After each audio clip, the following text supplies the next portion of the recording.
La première fois que je subis l'éveil de mon clan, même ma sœur Charlotte, la légendaire sainte de l'épée, reste sans voix. Moi, l'échec le plus méprisé de l'histoire de House Philhelm, j'ai parfaitement reproduit le pouvoir du plus grand ancêtre de notre clan. Il y a à peine 2 heures et demie, je n'étais qu'un simple médecin de campagne. Dans ce monde, les malédictions érodent sans relâche tout sur leur passage. Ceux qui succombent à la malédiction envahissante finissent par perdre leur humanité, réduisent à n'être que des monstres dérangés. Pour lutter contre ces hordes de morts vivants, les héros se sont regroupés et ont formé une organisation connue sous le nom d'Azur Vanguard. J'existe pour rester aux côtés de notre chef Arthur, arrachant toutes les malédictions qui l'affligent, mais pendant le combat. Soudain, une vague d'énergie violette surgit du plus profond de moi. C'est l'atout du paria de la maison Philhelm, une capacité de vol méprisée par tout le clan. Au moment où la malédiction est arrachée, je convulse violemment, me repliant tandis que du sang noir jaillit de ma bouche de manière incontrôlable. Un festin sombre peut voler des malédictions, c'est vrai. Mais chaque fois qu'il s'active, il déchire mon corps de l'intérieur. Non loin de là, sur le champ de bataille, le chevalier de la mort brandit son énorme faux noir. La force de destruction qui s'en dégage coupe le souffle de tout le monde, pensant que cette poignée de personnes peut affronter un chevalier de la mort. Quelle blague! Les mots quittent à peine sa bouche avant que l'épée d'Arthur ne tombe au sol. Au son, 3 femmes se précipitent à ses côtés et l'entourent étroitement de leurs bras. Un rire sec et creux m'échappe. Est-ce que ce salaud a la moindre idée de ce qu'il fait? Lui, le chef de l'Azur Vanguard?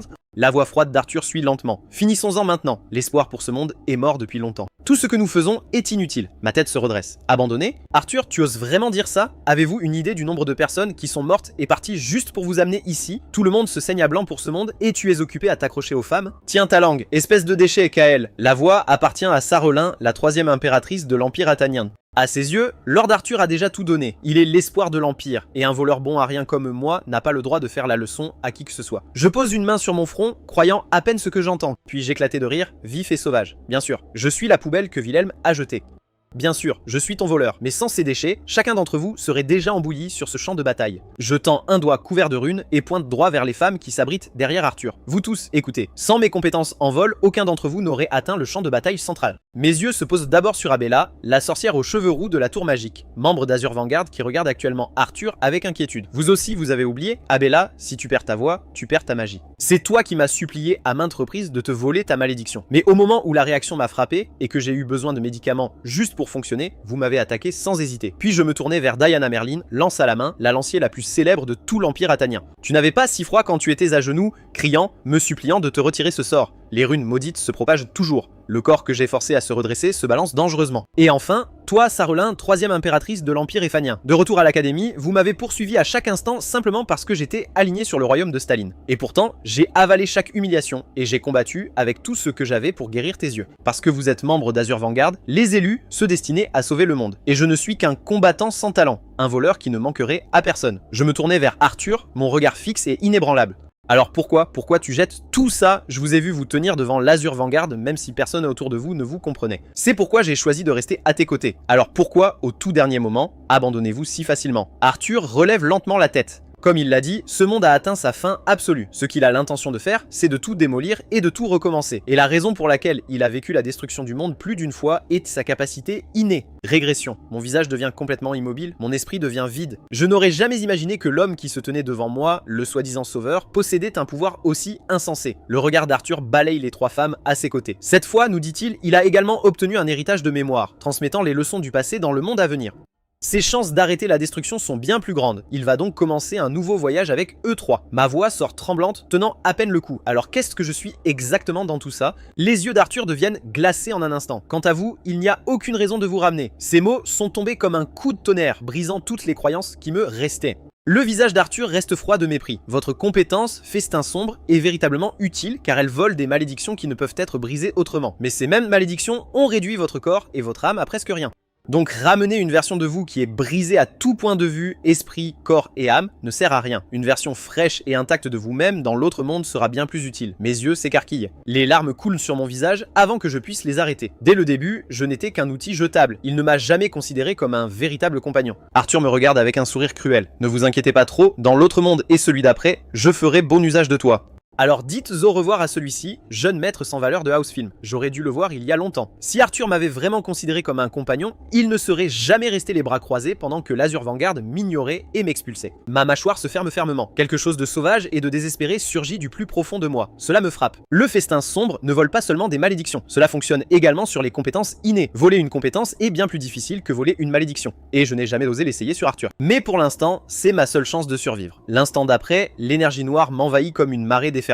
Un sourire s'affiche sur mon visage. Sauvage, déséquilibré. Festin sombre, activé. Au même instant, Arthur se tient baigné dans la lumière flamboyante de la régression, les bras grands ouverts, prêt à embrasser le monde suivant. Puis des flots d'ombre noire explosent de mon corps. En un clin d'œil, ils forment une main colossale qui efface le ciel et, avec une force bouleversante, elle s'écrase sur Arthur. Quand je rouvre les yeux, tout mon corps se fige. Voici Greenspire Manor, l'endroit où j'ai vécu quand j'étais enfant. Encore plus choquant, la peau sous mes doigts est lisse et douce. Aucune des peaux rugueuses et cicatrisées avec lesquelles j'ai vécu dans ma vie passée. Puis les souvenirs déferlent comme une vague, des images horribles de la destruction du monde me traversant l'esprit. Je me redresse dans mon lit. Dans ma mémoire, c'était le cœur de l'hiver, un froid coupant les os, et je me tenais au sommet d'une montagne couverte de neige en regardant Arthur et les autres partir sans un seul regard en arrière. Mais tout ce que ma peau ressent maintenant, c'est la chaleur étouffante du milieu de l'été. Un rire sourd m'échappe. En fait, je l'ai fait. En fait, j'ai volé la régression d'Arthur. Mais alors que je ris, la confusion s'installe. Comment ai-je réussi exactement ? Tout le monde suppose que Dark Fist peut tout voler sans limite. Ce que personne ne sait, c'est qu'il présente un défaut distinct. Chaque fois qu'il s'active, un verrou apparaît instantanément. Et je ne peux voler qu'une fois ce verrou brisé. La difficulté de briser la serrure dépend entièrement de la valeur que le propriétaire accorde à ce qui est volé, même un caillou au bord de la route. Si son propriétaire le chérit comme un joyau inestimable, la serrure devient presque impossible à casser. Et pour quelque chose d'aussi divin que la régression, Arthur l'apprécierait naturellement par-dessus tout. La difficulté aurait dû être hors du commun. Je repense au moment précédent ma renaissance. Dark Fist s'est activé, mais le verrou qui aurait dû apparaître ne l'a jamais été. S'il n'y avait pas de verrou du tout, cela signifie-t-il qu'Arthur avait déjà voulu le lâcher, l'homme qu'on appelle le roi des héros. Parfois, juste un instant, il laissait transparaître un air de pur épuisement, comme un homme portant un poids impossible, marchant seul encore et encore dans un monde mourant. Peut-être que pour lui, la régression sans fin n'était plus différente d'une malédiction, l'écrasant jusqu'à ce qu'il n'ait plus rien à donner. Après un long silence, je relevai lentement la tête. Eh bien, n'avez pris que ce que vous vouliez désespérément jeter. Au contraire, Arthur, tu devrais me remercier. Avant de quitter la pièce, je m'arrête devant le miroir. Le reflet semble vieux d'une dizaine d'années. Pas grand, mais avec des muscles maigres et bien définis, résultant d'années d'entraînement à l'épée. Après tout, derrière moi se trouve la maison Wilhelm, le plus grand clan martial de tout le royaume de Staline. D'après mes souvenirs, j'ai exactement l'âge juste avant que le clan ne donne raison. Le droit de prouver est la pierre angulaire de la maison Wilhelm. Il détermine avec quelle divinité un membre forme un contrat et quelles capacités lui sont accordées. C'est l'épreuve ultime pour prouver sa valeur. Plus le niveau de la divinité avec laquelle on contracte est élevé, plus son avenir est brillant. C'est pourquoi les descendants en ligne directe ont toujours été précieux par le clan. Mais j'étais la seule exception. Né sans le moindre talent martial, je n'avais reçu aucune faveur divine pour prouver que j'avais raison, et je suis devenu la risée de tout le clan. J'ai été chassé sans pitié et exilé au manoir Greenspire, un lieu réservé à ceux que le clan avait abandonnés. Mais ce que personne ne sait, c'est que ce bon Arien porte désormais dans sa tête tous les secrets de la fin du monde.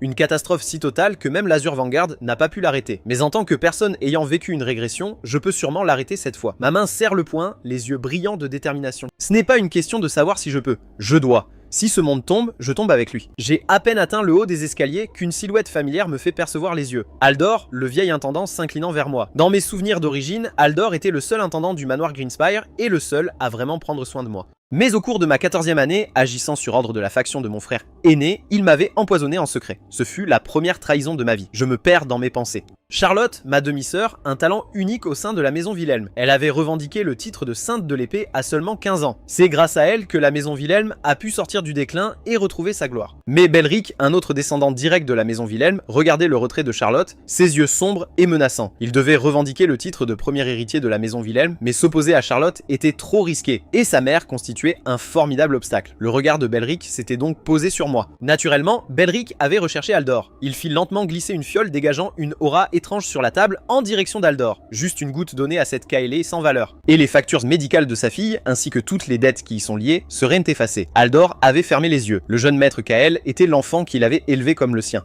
Il ne pouvait tout simplement pas se résoudre à aller jusqu'au bout. Le regard de Belric était comme une lame froide. Donc vous choisissez l'enfant de quelqu'un d'autre plutôt que votre propre fille. Dans ma vie passée, c'était le jour où Haldor était censé agir, mais il n'a pas pu vaincre sa propre conscience, et à la fin, il a choisi de se suicider, incapable de supporter la culpabilité. Haldor avait bu le bouillon empoisonné qui m'était destiné, et s'était effondré, inconscient, sur le sol froid. En regardant Haldor vivant devant moi maintenant, ma voix est plate et froide. Où l'as-tu caché? Le poison que Belric vous a donné pour me tuer. Haldor devient rigide, la couleur disparaît instantanément de son visage. Il agite les mains, insistant sur le fait qu'il ne sait rien d'un quelconque poison.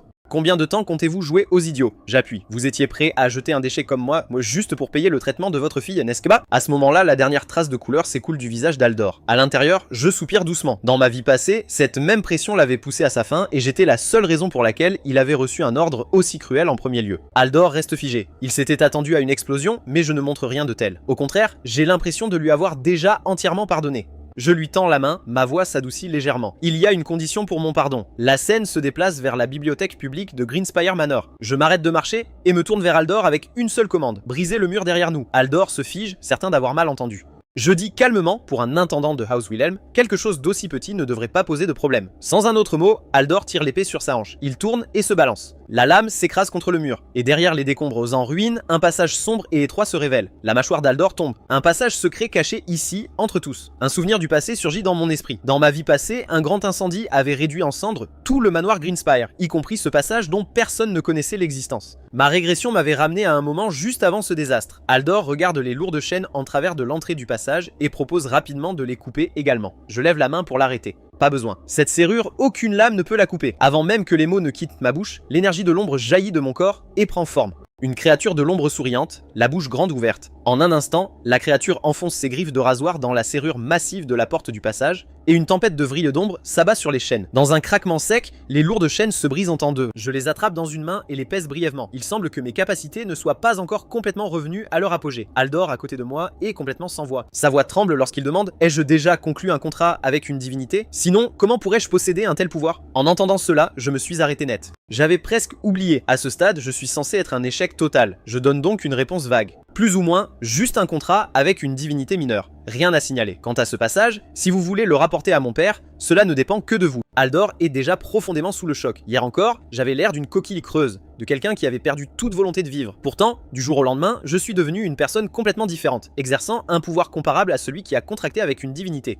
Il serre la mâchoire et déclare que jusqu'à ce que j'ai atteint mon objectif, il n'en dira mot à personne. Quelque chose devient clair pour moi, c'est donc le prix de la régression. Dès que je fais un choix différent, les chemins de ceux qui m'entourent changent avec lui. Mais l'Haldor qui m'a trahi vit toujours clairement dans ma mémoire. Se pourrait-il qu'Arthur m'ait laissé voler la régression si facilement à cause de cette sorte d'effet papillon dans le destin? Si je parviens à guérir la fille d'Haldor, sa loyauté sera absolue. Je dois avancer rapidement, construire les pièces sur mon plateau tant que je le peux encore. Mais avant tout, ce qui se trouve à l'intérieur du passage secret est la priorité. Mon regard se fixe sur la lourde porte en bois devant moi. L'instant d'après, j'ai tendu la main droite et une énergie brûlante s'est rassemblée dans ma paume. La chaleur est si intense que l'air lui-même semble trembler. La chair de poule éclate sur tout mon corps. Cette sensation, je ne me trompe pas. Les manuels secrets de notre ancêtre Damaris. Ils sont ici. Ce passage mène aux archives secrètes de Wilhelm, une bibliothèque cachée perdue pour le clan. Sans exception, les techniques et l'héritage de la maison des ancêtres déchus que Wilhelm a jamais produit y sont préservés. Ce ne sont pas des dons divins, ce sont la sagesse cristallisée du sang et du labeur humain, de précieuses archives laissées par ceux qui ont échoué dans leur ascension vers le sommet. Cet endroit était autrefois ouvert à tous jusqu'à ce qu'une personne le fasse complètement sceller. Cette personne était l'ancêtre d'Amaris Wilhelm, l'homme considéré comme le plus inutile de l'histoire de la maison Wilhelm. Mais après l'érosion du monde, il est devenu le plus fort de son temps. Damaris était à la fois le plus grand échec de la maison Wilhelm et sa puissance la plus terrifiante. Lorsqu'il exerçait sa force, les plus grands guerriers du monde se succédaient pour le défier, et sans exception, aucun d'eux ne pouvait lui résister. Il absorba chaque goutte de l'énergie maudite de l'érosion mondiale, l'assimilant comme la sienne. Il a ensuite laissé derrière lui des manuels détaillant exactement comment exploiter ce pouvoir. Malheureusement, le passage du temps a entraîné la perte d'une partie de ces manuels. Je n'ai jamais compris pourquoi une centrale électrique comme Daenerys a finalement dégénéré en un monstre fou. Maintenant je vois. C'était la puissance indomptable de l'érosion qui le consumait. Dans ma vie passée, après avoir été affligé par la malédiction de l'érosion du monde, j'ai utilisé ma compétence de festin sombre pour en épuiser le pouvoir. Je neutralise ensuite le reste avec d'autres malédictions, m'accrochant à peine à ma santé mentale, appliquant le même principe pour contrôler le déchaînement du poison sanguin extrême des manuels de Demaris. Si je peux voler une malédiction qui supprime la perte de contrôle, je pourrais neutraliser ce pouvoir. Deux pouvoirs s'affrontent et se dévorent, et je serai alors l'égal de Damaris lui-même. Cette pensée étant réglée, je me tournai vers Aldor et lui donnai l'ordre d'une voix basse et ferme. À partir d'aujourd'hui, personne ne doit entrer dans le manoir Greenspire. Pendant ce temps, dans le domaine principal de la maison Wilhelm, Belric déchire la lettre qu'il a entre les mains. Pour cet échec sans valeur, Aldor, tu oses refuser ma proposition, cette soi-disant prodige de l'épée Charlotte, et l'échec exilé, Kael, tous deux font bouillir son sang en ce moment. Et sans la lignée contaminée de cette femme, lui et sa sœur Lilith auraient pu occuper le poste de ligne directe en toute sécurité. En toute sécurité. Avec cette pensée qui lui brûle l'esprit, il fait signe à ses hommes. Allez immédiatement au manoir Greenspire. Découvrez pourquoi ce vieil intendant, Aldor, a soudainement changé d'avis. Son homme a l'air troublé. Aldor monte la garde devant la porte d'entrée, l'épée à la main, comme une sentinelle immobile, et il a déclaré que même le chef du clan ne pouvait entrer sans autorisation. À l'intérieur des archives secrètes, je suis assis les jambes croisées, enveloppé d'une sinistre énergie sombre qui rend l'air lourd et suffocant. Un lent sourire apparaît sur mon visage. Enfin, je suis sur le point de passer au niveau expert. Dans ce monde, Aura a 4 rangs, utilisateur d'aura, expert d'aura, maître d'aura et empereur d'aura. Les utilisateurs d'aura ne sont que des débutants qui peuvent à peine gérer l'énergie. L'expert aura est une ligne entre les gens ordinaires et les génies et le rang le plus courant. Et Charlotte, seulement 2 ans de plus que moi, se rapproche déjà du maître aura. Même en sachant ce que je sais, en revenant de la régression, son talent me prend toujours au dépourvu. Mais mon expression s'aiguise rapidement. Même un monstre comme Charlotte était resté impuissant lorsque le monde s'est effondré. Après avoir terminé mon entraînement, je prends une serviette et essuie la sueur de mon visage. Je me demande pourquoi Aldor m'attend ici spécifiquement. L'instant suivant, l'expression d'Aldor devient sérieuse. Ma fiancée, Miss Bianca Hartson, est arrivée au manoir Greenspire. Mes yeux deviennent perçants. Un nom me traverse l'esprit. Celui qui me fait froid dans le dos, le diable blanc, Bianca. Celui qui deviendrait une marionnette de l'érosion du monde et déclencherait personnellement la catastrophe qui mettrait fin à tout. Celui qui avait vaincu l'un des 10 plus grands guerriers du monde et fait trembler tout un continent par sa seule puissance individuelle. Et pourtant, la petite silhouette qui se tient actuellement dans la cour n'est rien de plus que la plus jeune fille négligée de la maison Hartson. La maison Wilhelm voulait se laver les mains d'un échec comme moi, tandis que la maison Hartson, dirigeante du Nord, cherchait à nouer un lien de mariage avec le clan martial le plus puissant du royaume. La vérité était simple, les deux camps nous utilisaient simplement comme outils. Je pose mon menton dans ma main, une lueur de calcul traversant mes yeux. J'avais prévu d'aller chercher Bianca moi-même. Je ne m'attendais pas à ce qu'elle franchisse ma porte et je sais exactement de quoi elle est faite. La plus jeune fille de la maison Hartson, dirigeante du Nord. Sa mère avait été frappée par la malédiction des érosions mondiales alors qu'elle était enceinte. Ainsi, la malédiction de la poupée des neiges est passée directement à travers la lignée de sa mère et est devenue une marque avec laquelle elle est née et ne pourra jamais échapper. La malédiction est si profondément ancrée dans l'âme que même les plus grands briseurs de malédiction du monde ont été impuissants contre elle, et un corps entaché par elle ne peut pas du tout former un contrat divin. Elle est venue au monde au prix de la vie de sa mère et dès sa naissance, elle a été traitée comme un mauvais présage, n'endurant rien d'autre que des épaules froides et le rejet au sein de la maison Hartson. Cela dit, est-ce que Bianca me déteste en ce moment? Je laisse échapper un petit rire facile. Cela n'a pas d'importance. Tant que cela ne gêne pas sa malédiction, je peux travailler avec.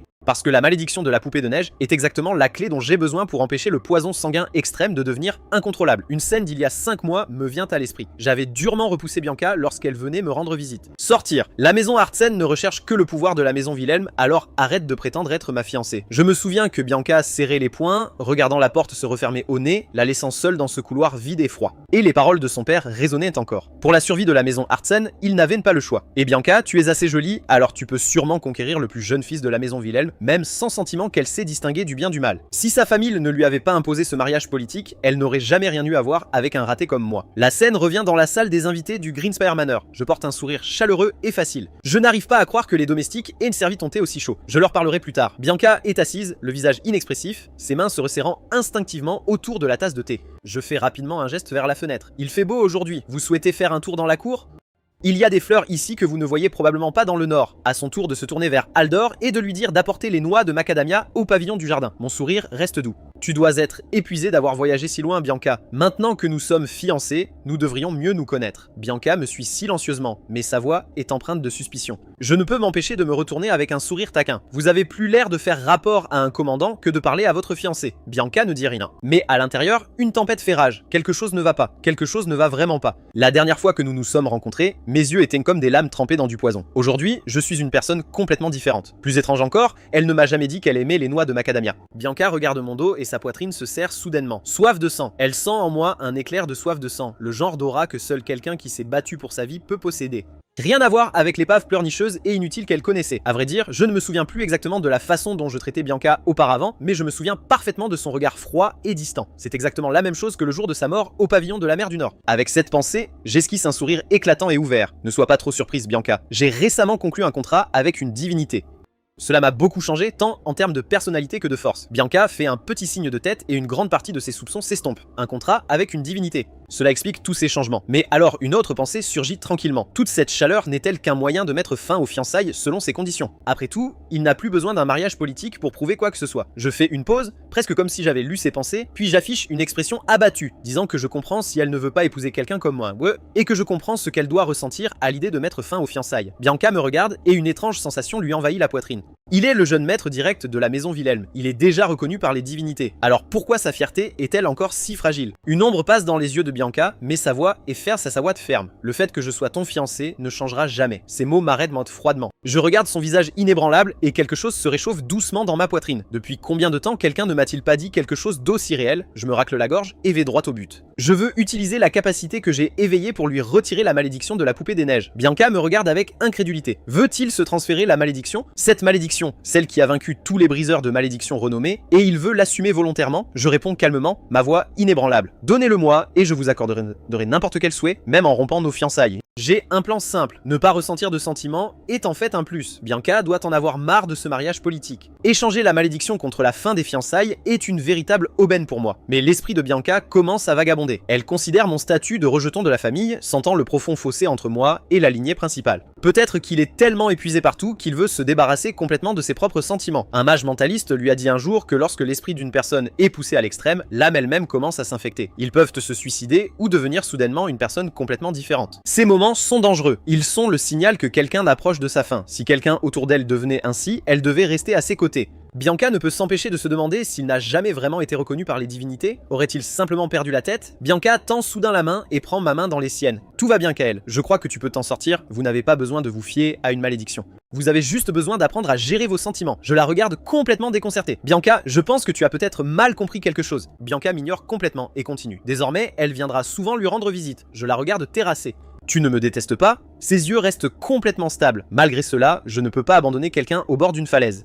Mon cœur se serre et je comprends immédiatement. Une fois que Bianca s'engage dans quelque chose, elle le mène à bien sans hésitation. Mais elle s'est clairement trompée d'idée. Avec cette pensée, j'active doucement le festin sombre et l'instant d'après, il s'enroule silencieusement autour du poignet de Bianca. Puis mon corps sursaute. Parce que la condition de déverrouillage pour voler cette malédiction est de devenir l'ami de Bianca, un double verrouillage incroyablement rare s'est déclenché. Cette malédiction existe au sein de Bianca depuis sa naissance. Le système le traite déjà comme faisant partie de son être même. Mais la condition de déverrouillage, devenir l'ami de Bianca, est bien plus difficile à remplir que de devenir son fiancé. Et Bianca n'a aucun vrai sentiment pour moi. Elle est indifférente à presque tout. Si elle retourne à la maison Hartson, cela ne fera qu'accélérer sa transformation en diable blanc. Je dois donc la garder près de moi. De cette façon, je peux l'empêcher de devenir ce qu'elle était tout en cherchant une chance de débloquer la malédiction. Une fois cela réglé, je me mets immédiatement à sourire. Je suis vraiment contente que tu aies dit ça et j'aimerais aussi voir mon fiancé souvent. Un instant plus tard, je me tiens devant le portail et regarde la calèche de Bianca s'éloigner au loin. Les visites fréquentes nécessiteront toujours l'approbation préalable de son père. Quant à la prochaine visite de Bianca, elle aura probablement lieu dans environ un mois. Avant cela, je dois lire davantage de manuels secrets et développer mes forces. Le temps passe vite. Le lendemain, une calèche s'arrête devant le portail, remplie de sacs et de cartons de toute taille. Je me retourne au son et trouve Bianca debout à l'entrée du manoir. Elle me salue avec un bonjour plat et sans expression. Kyle. Puis elle laisse tomber la nouvelle. Elle emménage au Greenspire Manor aujourd'hui. J'attends avec impatience notre temps ensemble, dit-elle.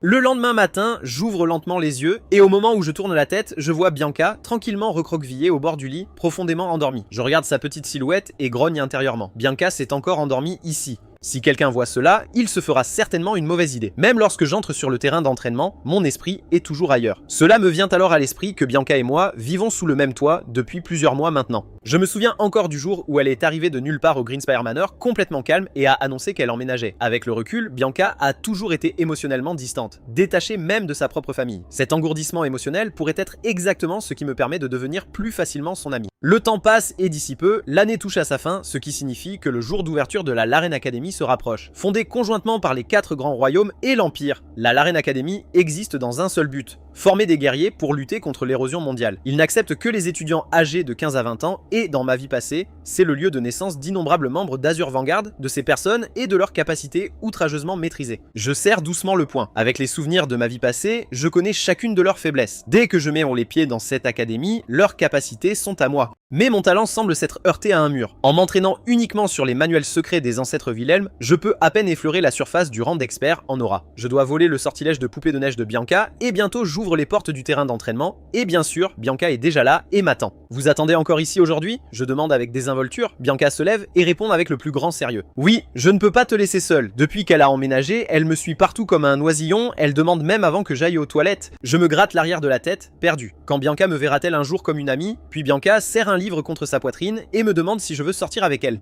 Elle a reçu une invitation au Star Sanctuary il n'y a pas longtemps. C'est l'événement social annuel du royaume de Staline pour les jeunes nobles. Sauf circonstances exceptionnelles, tous les nobles invités sont censés y assister. Des souvenirs de ma vie passée me traversaient dans l'esprit. Avant la régression, je m'étais enfermé au manoir Greenspire et je n'y étais jamais allé, mais cette personne devrait être là. Et avec ma réputation de jeune maître inutile de la famille, les invités du Star Sanctuary diront certainement du mal de Bianca à cause de moi. Mais les yeux de Bianca sont brillants. Cela n'a pas d'importance, dit-elle. C'est mon devoir en tant que fiancé de vous protéger. Je tends la main et pose doucement ma main sur sa tête. Je ne demande pas en tant que fiancé, Bianca. Je demande ce que tu veux réellement.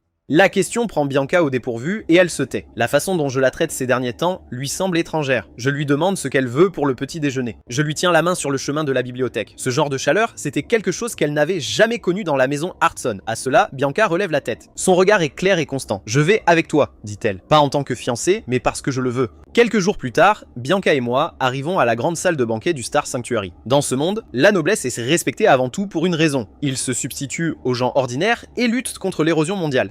Mais en regardant cette foule noyée dans la musique et le vin, peut-on vraiment faire confiance à ces gens pour l'avenir du royaume ? Bienvenue chaleureusement au jeune maître Kyle Wilhelm et à mademoiselle Bianca Hartson. La voix de l'annonceur retentit et dès qu'elle s'estompe, les chuchotements commenceront. Est-ce que le plus jeune fils sans valeur de la maison Wilhelm, la beauté à ses côtés, doit être la fille maudite des dirigeants du Nord ? Quoi ? Un gâchis d'un joli visage. J'ai entendu dire qu'ils étaient fiancés depuis leur enfance. Des parias, un match fait en enfer je suppose. Je garde mon expression vide. Leurs paroles ne me touchent pas. Se baisser à leur niveau serait la véritable honte. C'est alors qu'une voix traverse la foule. Alors tu es le jeune maître de la maison Wilhelm ? Mon regard se tourne vers les trois qui ont parlé. Dans ma vie passée, ils ont tous trois rejoint l'Azure Vanguard et sont devenus les trois plus grands héros de Staline. Leur intérêt pour Mia est presque certainement dû à Charlotte. Effectivement, l'instant suivant, Charlotte apparaît vêtue d'une robe rouge éclatante. Elle regarde autour d'elle les nobles rassemblés avec un mépris ouvert. « Belle robe » dit-elle. « Dommage que tous ceux qui essaient de me parler soient pathétiquement faibles. Le sanctuaire des étoiles ?» Pour Charlotte, cela pourrait tout aussi bien s'appeler un tas d'ordures. Bianca tire doucement sur ma manche, sa voix est douce mais ferme. S'il vous plaît, ne les laissez pas vous atteindre. Quelque chose bouge dans ma poitrine. On parle aussi de Bianca, et pourtant elle s'inquiète pour moi. À ce moment-là, la voix du présentateur retentit à nouveau. Bienvenue chaleureusement au distingué seigneur d'Amphurien. C'est Danfarion, l'alchimiste le plus excentrique du monde, le plus grand show dans n'importe quelle pièce, et la raison même pour laquelle j'ai décidé d'aller au Star Sanctuary ce soir. Je m'en souviens clairement. Avant la régression, mon corps nu était couvert d'étranges runes noires, comme des vignes sombres s'enroulant autour de chaque centimètre de mon corps. Puis une voix éclata à mon oreille, brillante et d'excitée. Votre corps tout entier est couvert de marques de malédiction. Que diable t'est-il arrivé ? Danfarion se pencha, scrutant les runes avec des yeux brillants. Marmonna-t-il pour lui-même ? Cela ressemble à une malédiction d'érosion. Mélangez cette formule avec ce réactif et cela devrait le faire. Sur ce, Danfarion écarta largement les bras, un sourire maniaque s'étalant sur son visage. Alors commençons dès maintenant. Mon visage a été forcé de côté. Malgré mes efforts désespérés, ma bouche était déformée par sa poigne. Tout ce que je pouvais pousser, c'était des cris étouffés. Et c'était ma toute première rencontre avec un homme connu comme le plus grand alchimiste du monde. De retour dans la salle de banquet du Star Sanctuary, pendant que Danfarion est occupé à capter l'attention de la foule, je prends une assiette de pâtisserie délicate sur la table du banquet, la tends à Bianca et lui dis de m'attendre ici. Bianca en remplit la bouche et répond avec un son étouffé. Alors que je me tourne pour partir, j'aperçois le regard de Danfarion sur moi, curieux. Ce garçon, pense-t-il. D'une certaine manière, il lui semble familier.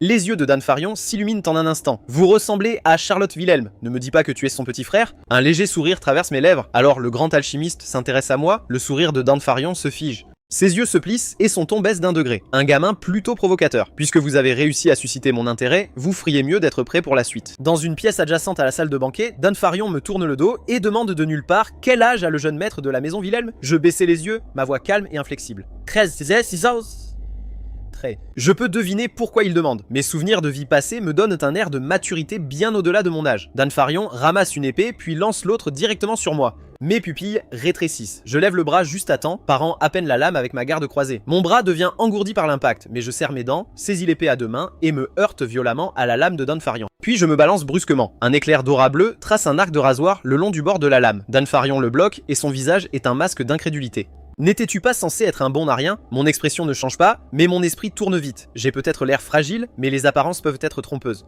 Pas un seul jour de formation n'a été sauté, mais la vraie pensée qui me traverse l'esprit est que la force brute ne fonctionnera pas sur un érudit comme lui. Je dois toucher quelque chose qui lui tient vraiment à cœur. Alors je baisse la voix, parlant à travers le choc des lames. Ces recherches que vous faites sur la neutralisation des malédictions, ça ne me dérangerait pas de vous donner un coup de main. Les pupilles de Danfarion rétrécissent.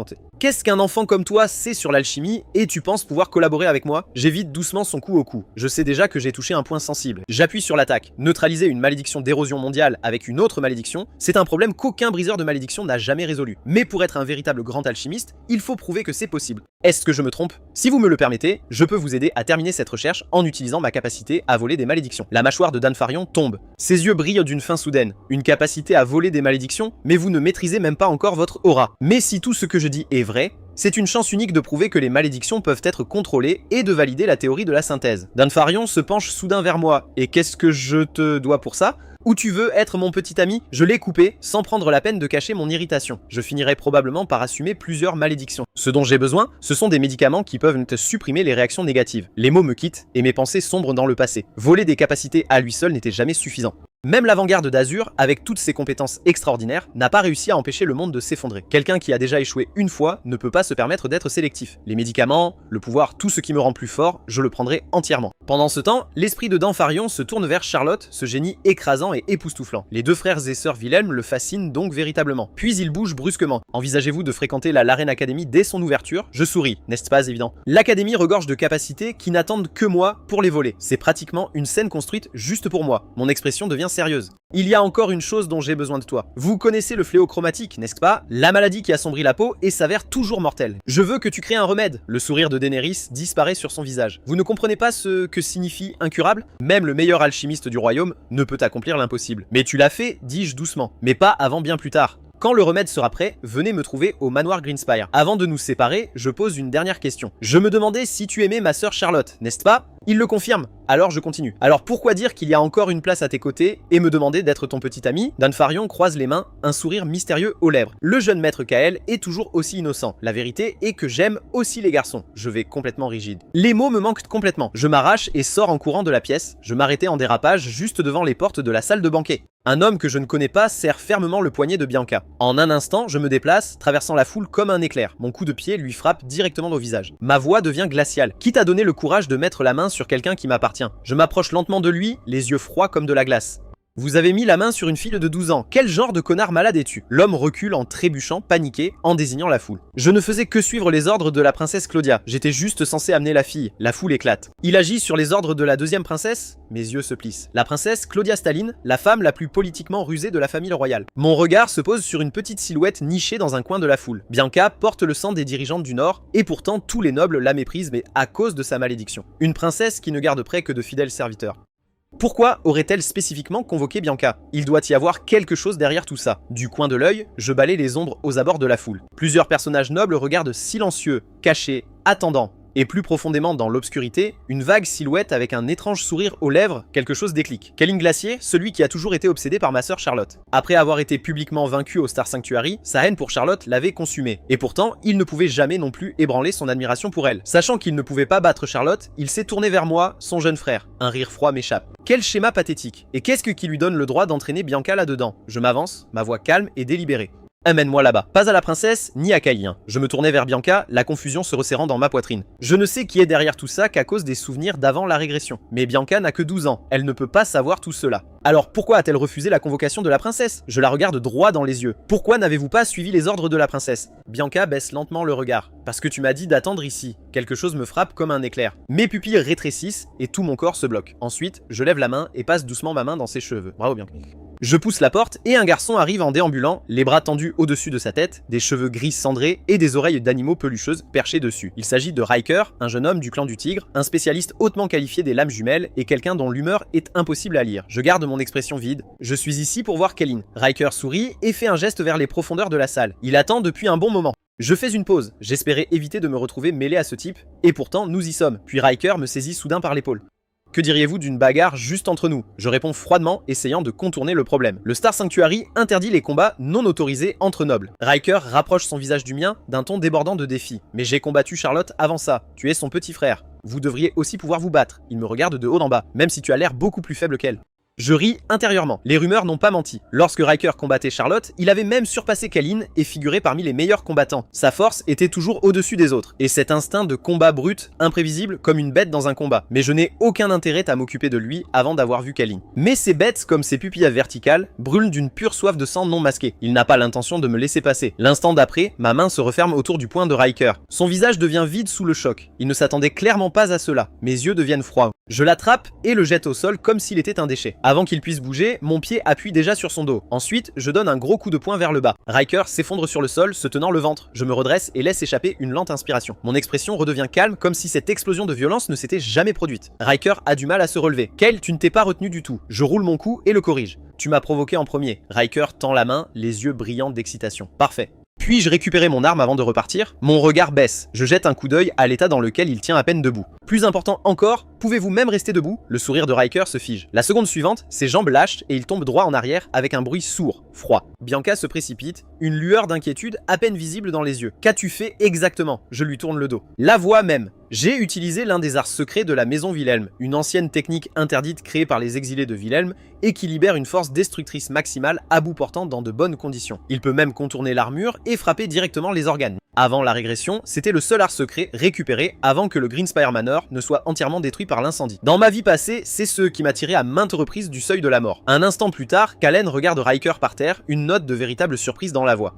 Incroyable, le soi-disant jeune maître sans valeur a en fait battu Riker. J'ai laissé échapper un souffle fatigué. N'est-ce pas exactement pour ça que tu l'as mis là pour me tester? Et tu as utilisé la princesse Claudia pour me faire sortir. C'est donc tout naturellement que j'ai rencontré celui qui tirait moi-même les ficelles. Kaitlyn m'étudie avec un intérêt évident. Comment avez-vous vu à travers cela? Quelque chose chez toi ne va pas. L'aura que vous dégagez en ce moment. Cela n'a rien à voir avec les rumeurs. Je laisse une pause délibérée planer dans l'air. Ou peut-être que c'est toi qui as répandu ces rumeurs sur mon échec. Mais si vous perdez aujourd'hui, face à ce soi-disant jeune maître sans valeur, un lent sourire confiant se dessine sur mes lèvres. Il faudra alors que toutes ces rumeurs changent. N'êtes-vous pas d'accord, Kaitlyn? Kaitlyn Vitrier. De la Laren Academy à la fondation d'Azur Vanguard, nous avons longtemps marché côte à côte. Les amis, c'est comme ça qu'on l'appelait. Mais je le connaissais trop bien. Il n'a jamais approché quelqu'un sans raison, sans quelque chose à gagner. Derrière chaque relation se cache le calcul le plus froid imaginable. Les souvenirs de ma vie passée reviennent. C'était lors d'une mission avec l'Azur Vanguard. Je me suis débattu, j'ai crié, supplié Kaitlyn de me sauver. Mais à ce moment-là, une seule pensée traversa l'esprit de Kaitlyn. Si la direction découvrait qu'il était tombé dans un piège, le même piège qui a anéanti toute l'équipe. La lutte pour le pouvoir au sein de l'organisation étant déjà si féroce, il serait exclu sans aucun doute. Mais s'il était le seul à rester en vie, personne ne connaîtrait jamais la vérité. Kaitlyn sortit de l'ombre, son sourire devenant presque doux. Il me mettrait tout sur le dos. Après tout le monde me détestait déjà et la vérité allait tout simplement disparaître. Je suis vraiment reconnaissant, dit-il doucement, d'être resté à mes côtés jusqu'à la toute fin. Les mots m'arrachent. Quand m'as-tu réellement vu comme un ami? Dès le début, tu ne m'as approché qu'à cause de Charlotte. N'est-ce pas vrai? Vous avez été distrait toute la journée parce qu'elle se marie, n'est-ce pas? La voix de Kaitlyn coupe comme une lame, la chaleur ayant complètement disparu. C'est pourquoi je te déteste. Vous n'avez aucun pouvoir réel, mais vos instincts sont dégoûtants, et vous ne pouvez pas vous empêcher de dévoiler la vérité, quel qu'en soit le prix. Si Charlotte va vraiment se marier, alors cette petite mascarade entre nous se termine aujourd'hui. Kaitlyn s'arrête. Il regarde par-dessus son épaule. Mais n'est-ce pas mieux? Charlotte ne voudrait pas que son mariage et les funérailles de son petit frère aient lieu le même jour, n'est-ce pas? Juste au moment où mon corps est sur le point de céder, une main se tend et me tire du bord. C'était Arthur. Ce moment est devenu un tournant, le début de notre partenariat et une autre tragédie. En fin de compte, avec l'intervention d'Arthur, Kaitlyn a été expulsée de l'Azur Vanguard et pourtant, en le voyant maintenant, il n'a pas changé du tout. La voix de Kaitlyn me ramène au présent. La façon dont tu parles, ton visage me rappelle vraiment Charlotte. Une énergie violet foncé déferle autour de moi. Ne prononcez pas son nom avec tant de désinvolture. Si vous pensez que je ressemble à Charlotte, alors félicitations. Tu as raison. Tout comme elle, je n'ai jamais refusé un défi. L'instant suivant, un point enveloppé d'énergie violet foncé déchire l'air. Je dirige mon poing droit sur Kaitlyn, mais dès qu'il atterrit, d'épaisses vignes jaillissent de l'ombre. Il s'enroule autour de mes bras, de mes jambes, de ma taille. La force est brutale et me projette au sol. Je pose une main sur le sol et me tiens à peine debout. Kaitlyn laisse échapper un petit rire. C'est tout? Kyle, tu devrais vraiment utiliser une arme. Il lève la main. Il s'agit de la plante artistique secrète de House Glacier, renforcée et contrôlée par l'énergie spirituelle et régénérée pour soutenir la technique. J'attrape une des vignes enroulées autour de mon bras et je la nettoie d'un coup sec. Le maillon brisé tient confortablement dans ma main comme un club bien équilibré. Vous m'avez suggéré d'utiliser une arme, bien, je vais utiliser le vôtre. Un sourire froid se dessine sur les lèvres de Kellen. Alors voyons que tu bloques mon prochain mouvement avec ce petit bâton. Avant que les mots ne soient prononcés, des dizaines de vignes acérées comme des rasoirs explosent dans toutes les directions. Je fais pivoter le club dans ma main pour flouter les images ultérieures, divisant chaque vigne entrante avec précision. Le sourire de Kellien se fige. Il a esquivé tout le monde. Comment est-ce que possible? Pour un génie comme Charlotte, peut-être. Mais lui, a-t-il réveillé quelque chose qui ressemble à un œil céleste? Peu importe à quel point qu'il réfléchit, il ne comprendra jamais. Pour lui, je suis un contre-nature. Avant la régression, j'avais déjà vu tout ce que Kellyn pouvait faire et j'en avais depuis longtemps assez de ses tours. Je fais une pause, puis j'appuie délibérément là où ça fait mal. Tu penses encore à Charlotte en ce moment, n'est-ce pas, Kellyn? Le visage de Kellyn s'assombrit instantanément. Il frappe le sol avec son poing. Surveillez votre bouche. L'instant d'après, un bras de bois colossal s'arrache de la terre et descend sur moi avec une force dévastatrice qui divise le monde. Derrière la porte, le cri de surprise de Charlotte retentit. Elle fait irruption et la construction imposante masque déjà le ciel. Un coup direct me transformerait en néant, mais je baisse lentement la tête. Dans mon esprit, le volume le plus fin de la collection de manuels secrets de Greenspire Manor remonte à la surface. Écrit par l'un des ancêtres de Wilhelm, un homme qui n'a eu aucun talent martial toute sa vie et qui a simplement brandi une épée jour après jour. Dans ces dernières années, à l'âge de 80 ans, il laisse derrière lui un manuel ne contenant qu'une seule ligne, somme d'une vie passée avec une épée. La technique exigeait l'unité de 5 éléments, ce qu'aucun entraînement à court terme ne pourrait jamais atteindre. Mais j'ai été conduit au bord de la mort à maintes reprises par d'innombrables malédictions, me frayant un chemin à chaque fois en me frayant un chemin dans ce royaume. L'épée, c'est moi, je suis l'épée. Sans arme, ma volonté est la lame la plus tranchante de toutes. La pensée s'installe, je lève lentement la main, une aura pure et concentrée se rassemblant dans ma paume. Un arc aveuglant de lumière blanche éclate vers le ciel comme la lame de l'aube elle-même et se fend directement dans le point massif. Le point se fend net au milieu. Des fissures parcourent le corps du géant, se propageant en un instant, et le coup imparable le brise en une tempête de fragments. Charlotte et Bianca se précipitent pour se figer dans l'embrasure de la porte, les yeux fixés. Pendant un instant, ils oublient comment respirer. Le visage de Kellyn est une pure incrédulité, comme si ce dont il vient d'être témoin était quelque chose qui ne pouvait pas exister.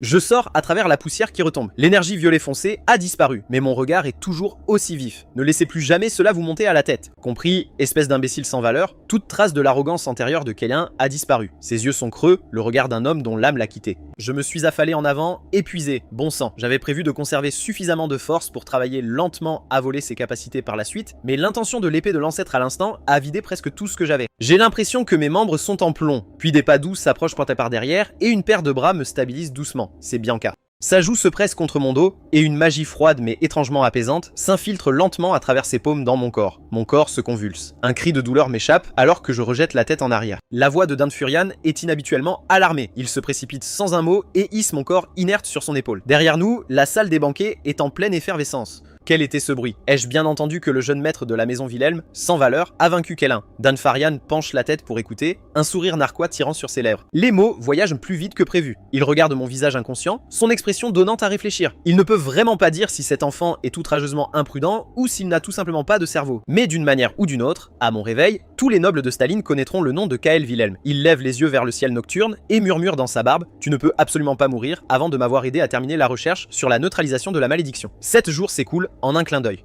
J'ai poussé mon escrime jour et nuit sur les terrains d'entraînement et les séquelles de cette frappe ont finalement complètement disparu. Si je m'étais forcé à utiliser à nouveau l'intention de l'épée de l'ancêtre à l'époque et m'étais poussé dans l'abîme, mon résultat aurait été bien pire que celui de Kellyn. Ce jour-là, sur le chemin du retour en calèche, je suis resté inconscient pendant une journée entière. Si j'avais réussi ne serait-ce qu'à mi-chemin, j'aurais au moins pu préparer le terrain pour voler les capacités de Kellyn. J'avais déjà élaboré 2 méthodes pour exploiter les compétences de quelqu'un. La première est la méthode d'activation standard de ma compétence innée, le festin sombre. La seconde consiste à guider la cible dans le doute, lui faisant croire vraiment au fond que ses propres capacités ne valent rien. Pour Kellyn, la deuxième méthode est toujours mon plan. C'est la méthode la plus simple. Il suffit d'écraser l'adversaire avec une force écrasante. Et son précieux art secret de famille a été détruit d'un seul coup. La croyance qu'il avait autrefois en ses propres capacités s'est déjà complètement brisée. Être écrasé par quelqu'un qu'il considérait comme sans valeur, Kellyn finira par craquer sous le poids de ce doute. Je serre fermement mon épée, résolu. Même si je dois attendre mon heure, cette compétence de récupération vitale de Kellyn finira par m'appartenir. Il reste 1 an avant que la Laren Academy n'ouvre ses portes. J'ai l'intention de consacrer chaque minute à l'entraînement pour rattraper ces soi-disant génies et les surpasser. Mais Aldor apparaît à l'entrée de la cour. Le jeune maître Kael Lord Belric est arrivé au manoir Greenspire. Un rire froid monte dans ma poitrine,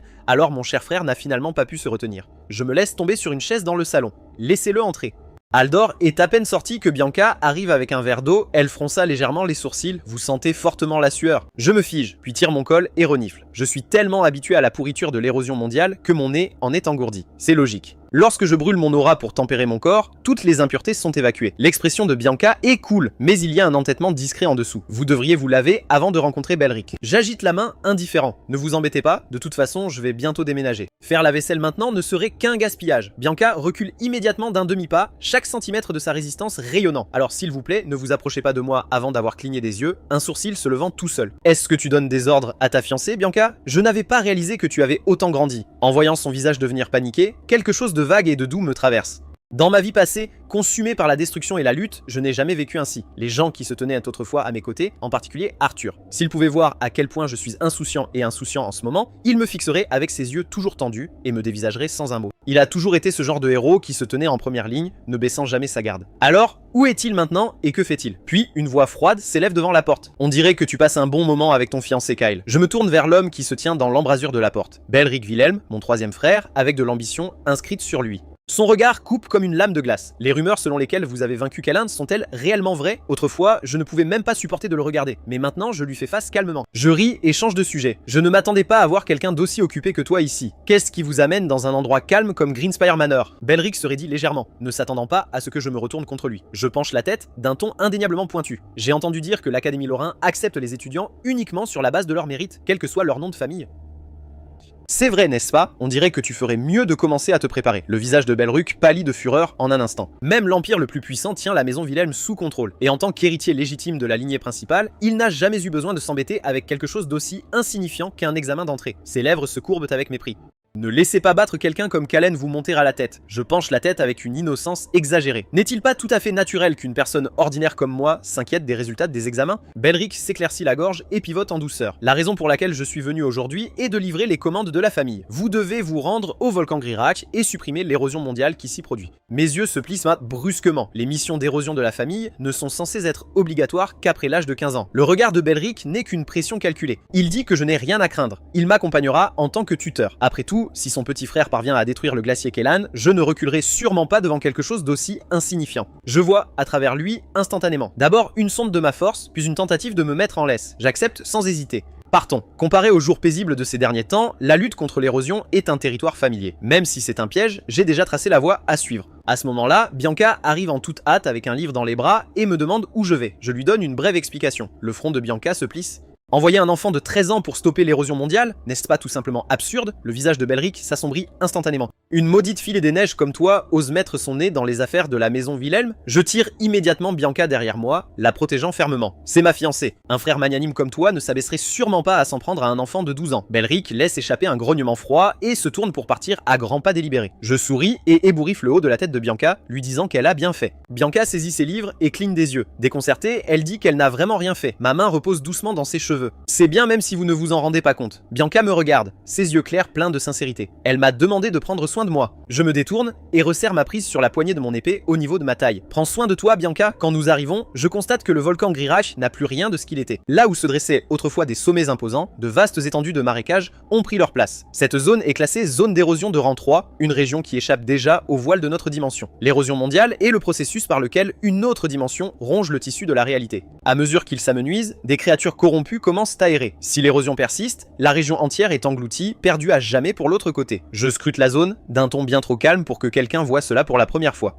Le corps d'épuration n'est pas encore mobilisé. Un chevalier répond qu'une fois le seigneur local de l'érosion réglé, le corps de purification interviendra immédiatement et le seigneur Belric est un spécialiste chevronné. Abattre un seigneur de l'érosion corrompu n'est rien pour lui. Ce que personne ne sait, cependant, c'est que j'ai un deuxième objectif en venant ici pour tester une solution temporaire à mes accès de folie. Perdu dans mes pensées, je lève mon épée et frappe en avant d'un seul mouvement net. Une énorme créature ressemblant à un scarabée est coupée en morceaux en un instant. Une nuit à proximité ne parvient pas à contenir sa curiosité et se demande si j'ai déjà fait face à l'érosion du monde. Je relève le menton, une pointe de fierté dans la voix. Je n'ai que 13 ans. Ne serait-ce pas plus étrange si je l'avais fait, à côté de moi, une vaine pulsation à la tempe de Belric. Ce petit morveux inutile entre pour la première fois dans une zone d'érosion et agit déjà comme s'il en était propriétaire. Lorsque Belric était arrivé pour la première fois dans un endroit comme celui-ci, à 15 ans, sa fierté avait été pratiquement brisée. Alors, qu'est-ce qui me donne le droit de me tenir ici pour donner des conseils à ses chevaliers? Si j'avais eu la même éducation que Charlotte, l'échec de la maison Wilhelm aurait été lui. La pensée s'installe dans sa poitrine. Il parle d'une voix neutre, avertissant qu'il s'agit probablement d'un seigneur de l'érosion de rang 3, capable de maintenir une forme physique par lui-même, ce qui signifie que chaque mouvement à partir de maintenant doit être fait avec prudence. Les chevaliers pâlissent aussitôt, leur corps se fige. Je surveille leurs arrières et réfléchis tranquillement avec ou sans mon implication. Cela n'a pas beaucoup d'importance. Je devrais me concentrer sur ce que je suis venu faire ici. Mais la seconde suivante, mes yeux s'écarquillent. Depuis que j'ai maîtrisé les arts secrets de la famille, ma perception a largement dépassé ce qu'elle était autrefois. Je peux percer la surface de la réalité et voir directement la source de l'érosion du monde. Cette masse d'énergie contaminée dérivant dans l'air, c'est exactement pour cela que je suis venu chercher. La pensée se termine à peine avant que je renverse la tête et l'inspire sans un instant d'hésitation. L'instant suivant, des veines rouges inondent mes yeux et une bouchée d'un liquide épais et sucré métallique surgit et jaillit de mes lèvres. Les chevaliers se précipitent paniqués pour me demander si quelque chose ne va pas chez moi. Même Belric s'avance à grands pas, et pour une fois, il y a quelque chose qui ressemble à une véritable inquiétude dans sa voix. Il dit que je me suis trop poussé pour la première fois ici si j'en avais besoin. Il me ramènera au camp, je lève lentement la tête, je vais bien. Tout comme le dicte la technique du poison sanguin extrême, forcez l'aura à fusionner avec l'énergie d'érosion. Concentrez-vous ensuite entièrement sur la façon dont cette énergie circule. Si tout se passe comme prévu, elle circulera sans fin, comme une rivière sans début ni fin. Dès l'instant où l'énergie d'érosion est aspirée, le torrent déferlant l'engloutit et la dévore jusqu'à ce qu'il fusionne harmonieusement. Ce qui émerge est une teinte primordiale, une vraie couleur qu'aucun pouvoir existant ne peut écraser. La seconde suivante, mes pupilles saignent pourpre. Je me redresse brusquement, tout mon corps tremblant violemment sous la montée de puissance. Voilà donc ce qui reste après une explosion de folie furieuse des décombres de cette force. Je regarde mes mains tremblantes, trempées de sang. Ma raison vacille devant cette puissance ruineuse. Il est peut-être temps d'utiliser cet art interdit. Les archives secrètes de la maison Wilhelm avaient été définitivement scellées après un certain incident, et avec elles, cet art interdit était considéré comme perdu pour l'histoire. Jusqu'au jour où un ancêtre aveugle était tombé par hasard sur les archives scellées, mais sa cécité l'empêchait de lire les manuels qu'elles contenaient. Il n'avait pas d'autre choix que de sceller la porte une fois de plus, mais il savait que quelqu'un comme lui ne reviendrait peut-être jamais, alors il garda discrètement un manuel pour lui. Et c'est précisément le pouvoir interdit que j'invoque maintenant. Une aura bleue torrentielle jaillit de tout mon corps. Il s'agit d'une perception extrasensorielle basée sur l'aura, un sixième sens qui voit à travers toute chose en utilisant uniquement l'énergie spirituelle. Pour l'instant, cela ne s'étend qu'au bout de mes doigts, mais c'est suffisant pour que tout ce qui m'entoure soit sous mon contrôle. Je lève lentement la main et essuie le sang du coin de ma bouche. Même ainsi, ce n'est qu'un bouche-trou. Absorber l'énergie de l'érosion comporte toujours le risque de perdre le contrôle. Quand ce moment viendra, j'aurai encore besoin du sortilège de poupée de neige de Bianca. L'instant d'après, je me retourne et des sueurs froides me trempent le dos en un instant. Suspendu dans les airs, une masse colossale de chair se tord et palpite avec un mouvement frénétique et écœurant. Un visage humain tordu apparaît soudainement à sa surface, juste devant mes yeux. La seconde suivante, ses yeux s'ouvrirent brusquement. La masse de chair se déforme lentement, se remodèle jusqu'à se solidifier en la silhouette d'un homme. Belric élève aussitôt la voix, prévenant tout le monde. Il s'agit d'un seigneur de l'érosion de rang 3, le démon aux multiples visages. Les chevaliers de la famille qui les accompagnent dégainent leurs épées en un instant, tous les visages sombres et préparés au pire.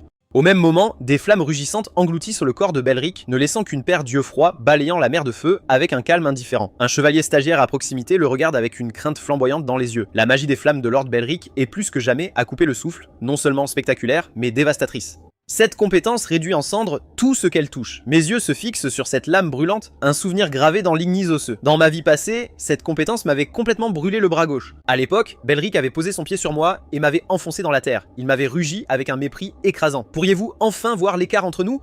Je n'avais pas de temps à perdre avec des déchets comme toi. Le Belwick de ma vie passée avait été complètement fou. Et pour le moment, j'espère sincèrement que vous n'avez pas changé du tout. Avec cette pensée, une faim brûlante de vengeance s'enflamme dans mes yeux. Au même moment, une aura violette dense éclate en moi. Avant que l'écho de ces mots ne s'efface, un chevalier sur le champ de bataille à proximité pousse un cri glaçant. Son corps se contorsionne violemment sous l'énergie de l'érosion. Ses traits fondent lentement jusqu'à ce que tout son visage devienne une peau lisse et centrée. Un autre chevalier désigne le démon aux multiples visages, le visage blanc de terreur. La malédiction du visage dont ils ont besoin pour se replier avant qu'elle ne se propage davantage, envoyer des recrues brutes contre des tentacules maudits auxquels même les chevaliers vétérans ont du mal à résister, reviendrait à gâcher leur vie pour rien. De l'autre côté, Belric dégaine son épée d'un seul mouvement brusque. Plutôt que de reculer d'un seul pas, il s'enveloppe de flammes et charge directement sur le démon aux multiples faces. Les flammes engloutissent tout son corps, le transformant en un météore brûlant qui s'écrase dans les airs. La créature déchire son énorme gueule dans un cri silencieux sans aucune chance d'esquiver. L'instant d'après, le monstre est réduit en cendres dans l'explosion, le sol tremblant violemment sous l'impact. Belric se tient l'épée à la main et rugit contre les soldats dispersés. Personne ne recule, il ouvrira lui-même un chemin. Les chevaliers survivants sont complètement stupéfaits. Ils éclatent en cris fervents, vraiment dignes du nom de seigneur Belric de la maison Wilhelm. Le regard de Belric balaie la zone. Il se demande où j'ai disparu. Est-ce qu'une créature d'érosion m'a avalé en entier ? Pendant ce temps, je suis accroupi derrière une épaisse dalle de roche. Je regarde clairement les larmes de sang couler du coin des yeux du monstre. Ce n'est pas normal. L'instant suivant, le corps du démon aux multiples visages commence à convulser violemment.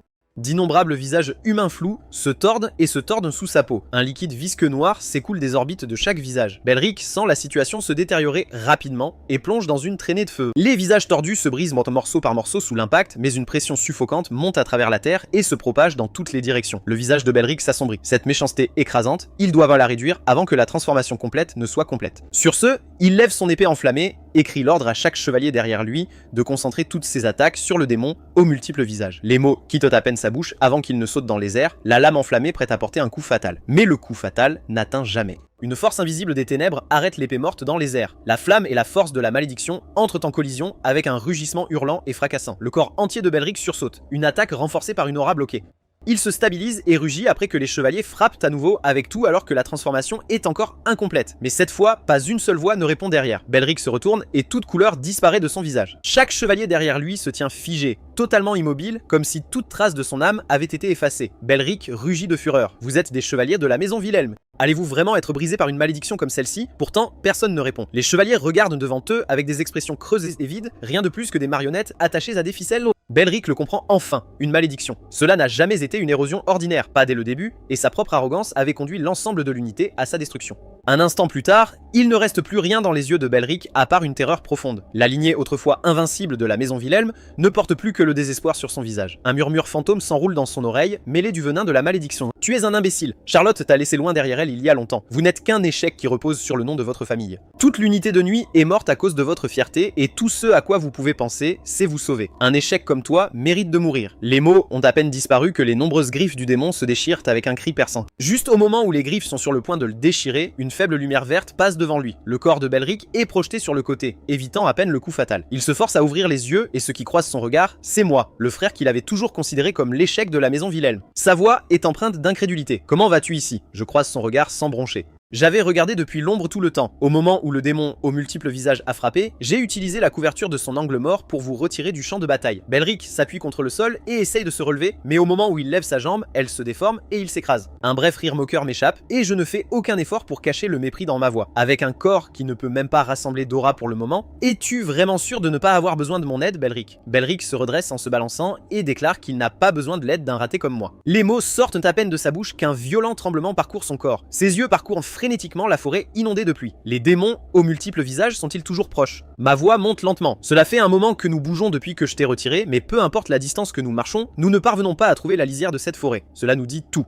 Cette zone d'érosion s'est complètement bouclée. En d'autres termes, à moins que nous ne tuions cette créature, aucun de nous ne rentrera chez lui, continue-je. J'ai une technique que Charlotte m'a apprise elle-même, son mouvement ultime. La raison pour laquelle j'ai pu écraser Kellen Glazier si facilement au sanctuaire étoile était à cause de cela. La voix de Belric recèle un dernier fil de résistance. Croyez-vous réellement qu'une technique comme celle-là puisse tuer le démon aux multiples visages? Ma réponse arrive sans un instant de pause. Mieux vaut se battre jusqu'à la mort que de tomber ici et de devenir la nourriture du monstre. Même si vous ne croyez pas en moi, vous croyez sûrement en la force de Charlotte. Belric esquisse un sourire assez amer à piquer. Charlotte, c'est sans aucun doute un génie. Il enfonce la pointe de son épée dans la boue. Mais si cela échoue, nous mourrons tous les deux dans cet endroit abandonné. Un lent sourire dessine mes lèvres. Ne t'inquiète pas. Je promets que nous sortirons tous les deux d'ici vivants. De retour au volcan Gurak, la présence écrasante du démon aux multiples visages se rapproche à chaque seconde. L'air froid et maudit s'accroche à la peau avec la pluie. Ma voix se serre lorsque je me tourne vers Belric. Es-tu prêt? Belric regarde sa paume.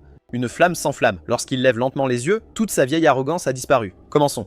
Avec cela, il canalise une partie de sa puissance de flamme vers moi. J'inspire profondément et une lumière bleue flamboyante jaillit de chaque partie de moi. Je ferme les yeux et laisse la pluie couler sur ma mâchoire. Chaque fil de concentration, chaque dernière réserve de puissance, tout se déverse dans le tranchant de la lame. Belric reste complètement immobile. Il n'a jamais vu quelqu'un condenser sa concentration à ce point, comme si tout ce qui l'entourait avait cessé d'exister. Et cette énergie immaculée qui m'entoure est une source de pouvoir qu'il n'a jamais touché de toute sa vie. Plus tôt, lorsque je lui ai demandé de fusionner Ignis avec l'art secret de Charlotte, il l'a rejeté avec mépris, le traitant comme rien d'autre que les délires sauvages d'un imbécile. Pourtant, le pouvoir désormais exposé devant lui se situe à une hauteur qu'il ne pourra jamais atteindre, quels que soient ses efforts. Il regarde l'aura brûler autour de moi. Cette flamme est plus pure que tout ce qu'il a jamais tiré d'Ignis. Il m'a toujours considéré comme un raté, mais maintenant mon pouvoir le laisse dans la poussière. Une défaite sans fin engloutit Belric tout entier. Il avait abandonné tous ses hommes et s'était enfui en disgrâce. Si c'est moi qui lève l'épée et tue à la fin le démon aux multiples visages, cela ne prouve-t-il pas qu'il est plus faible que moi, l'échec reconnu? Avant qu'il ne puisse sombrer davantage dans le doute, je me lance dans les airs. La lame de la couronne de feu et la flamme d'Ignis s'écrasent ensemble dans une fusion tonitruante, et la force combinée percute le corps maudit du démon aux multiples visages. Avec un boom tonitruant, les flammes engloutissent le démon aux multiples visages. Ce corps couvert d'innombrables visages se contorsionne dans une terreur absolue et se dissout dissout en cendres dans l'incendie. La lumière du soleil perce les nuages et tombe sur la terre brûlée. Je lève la tête et regarde Belric à côté de moi, creux et à la dérive. C'est fini, je lui dis. Mais Belric se transforme soudain en un sourire grotesque qui cache la jalousie et la folie d'un homme qui n'a nulle part où aller. Comme ça,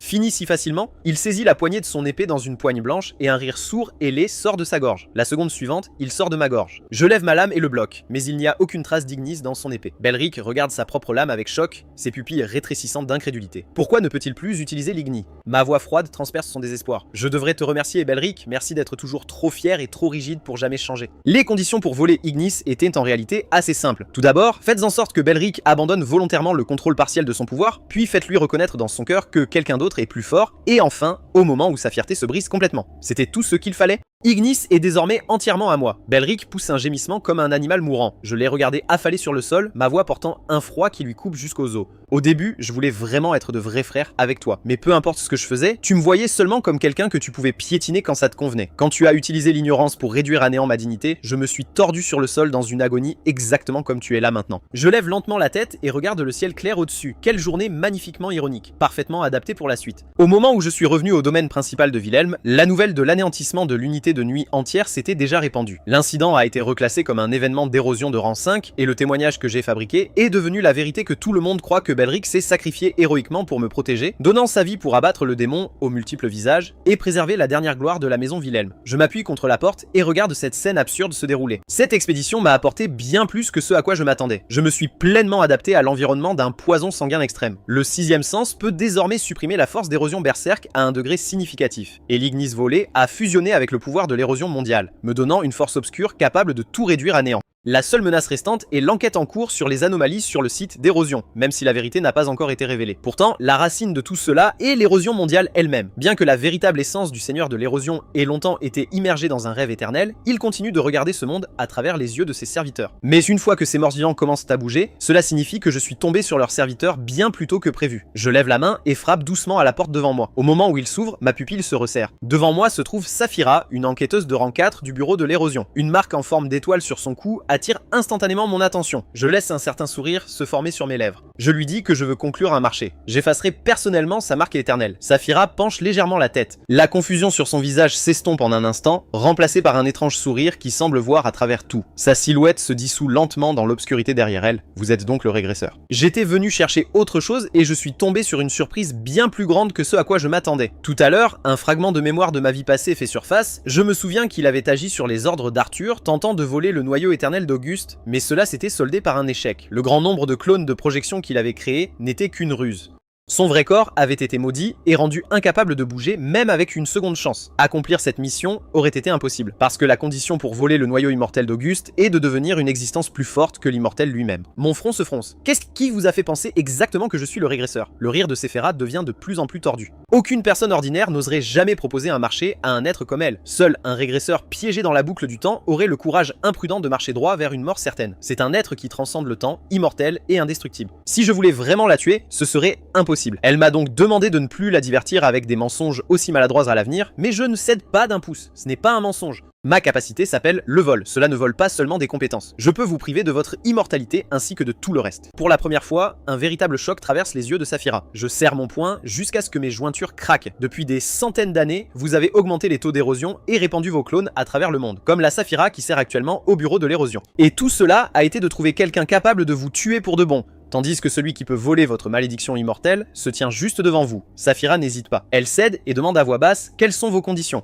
Aide-moi à devenir plus fort. Ma capacité ne peut s'activer que lorsque je vous surpasse en force, alors prenez-moi comme apprenti. Les pupilles de Saphira se contractent brusquement puis elle éclate d'un rire sauvage et désarticulé. Elle tend lentement la main alors que la puissance cramoisie s'enroule sur sa paume. Je ferai de vous le guerrier inégalé le plus ultime que ce monde ait jamais vu. L'instant d'après, une vague invisible de pression s'écrase sur moi, me faisant reculer de plusieurs pas, et ce n'est que l'aura de la projection d'hôte. Le maître de la cour pourpre était autrefois l'égal d'Arthur lui-même et commande désormais une légion bâtie grâce au pouvoir de l'érosion. Avec son aide, je deviendrai plus fort, même si le pouvoir que j'emprunte appartient à un envahisseur. Je protégerai ce monde qui est au bord de la ruine. Mais les compétences sont une force singulière dans ce monde. Liées à une seule personne constante pour la vie. Selon cette règle, la régression d'Arthur lui est revenue dans cette chronologie. Cela signifie que je ne peux plus relancer la boucle de ma propre volonté. Si ce monde s'effondre à nouveau, je me transformerai en poussière à ses côtés. Pas de seconde chance. Un léger sourire de soulagement s'installe sur mon visage. Alors je suis heureux de t'avoir avec moi, Auguste. Plus que tout cela, Saphira se demande pourquoi je ne vis pas dans le domaine principal de Wilhelm. Ma voix ne porte rien. Je ne suis pas venu ici depuis des années. Je me souviens à peine de l'apparence de mes parents. À ce moment, une servante encapuchonnée apparaît au centre de la salle et m'informe que Lady Clara souhaite me parler. Mon expression se fige. Ma mère, toutes les années que j'ai vécues à Greenspire Manor, elle n'a jamais montré son visage, pas même une seule lettre.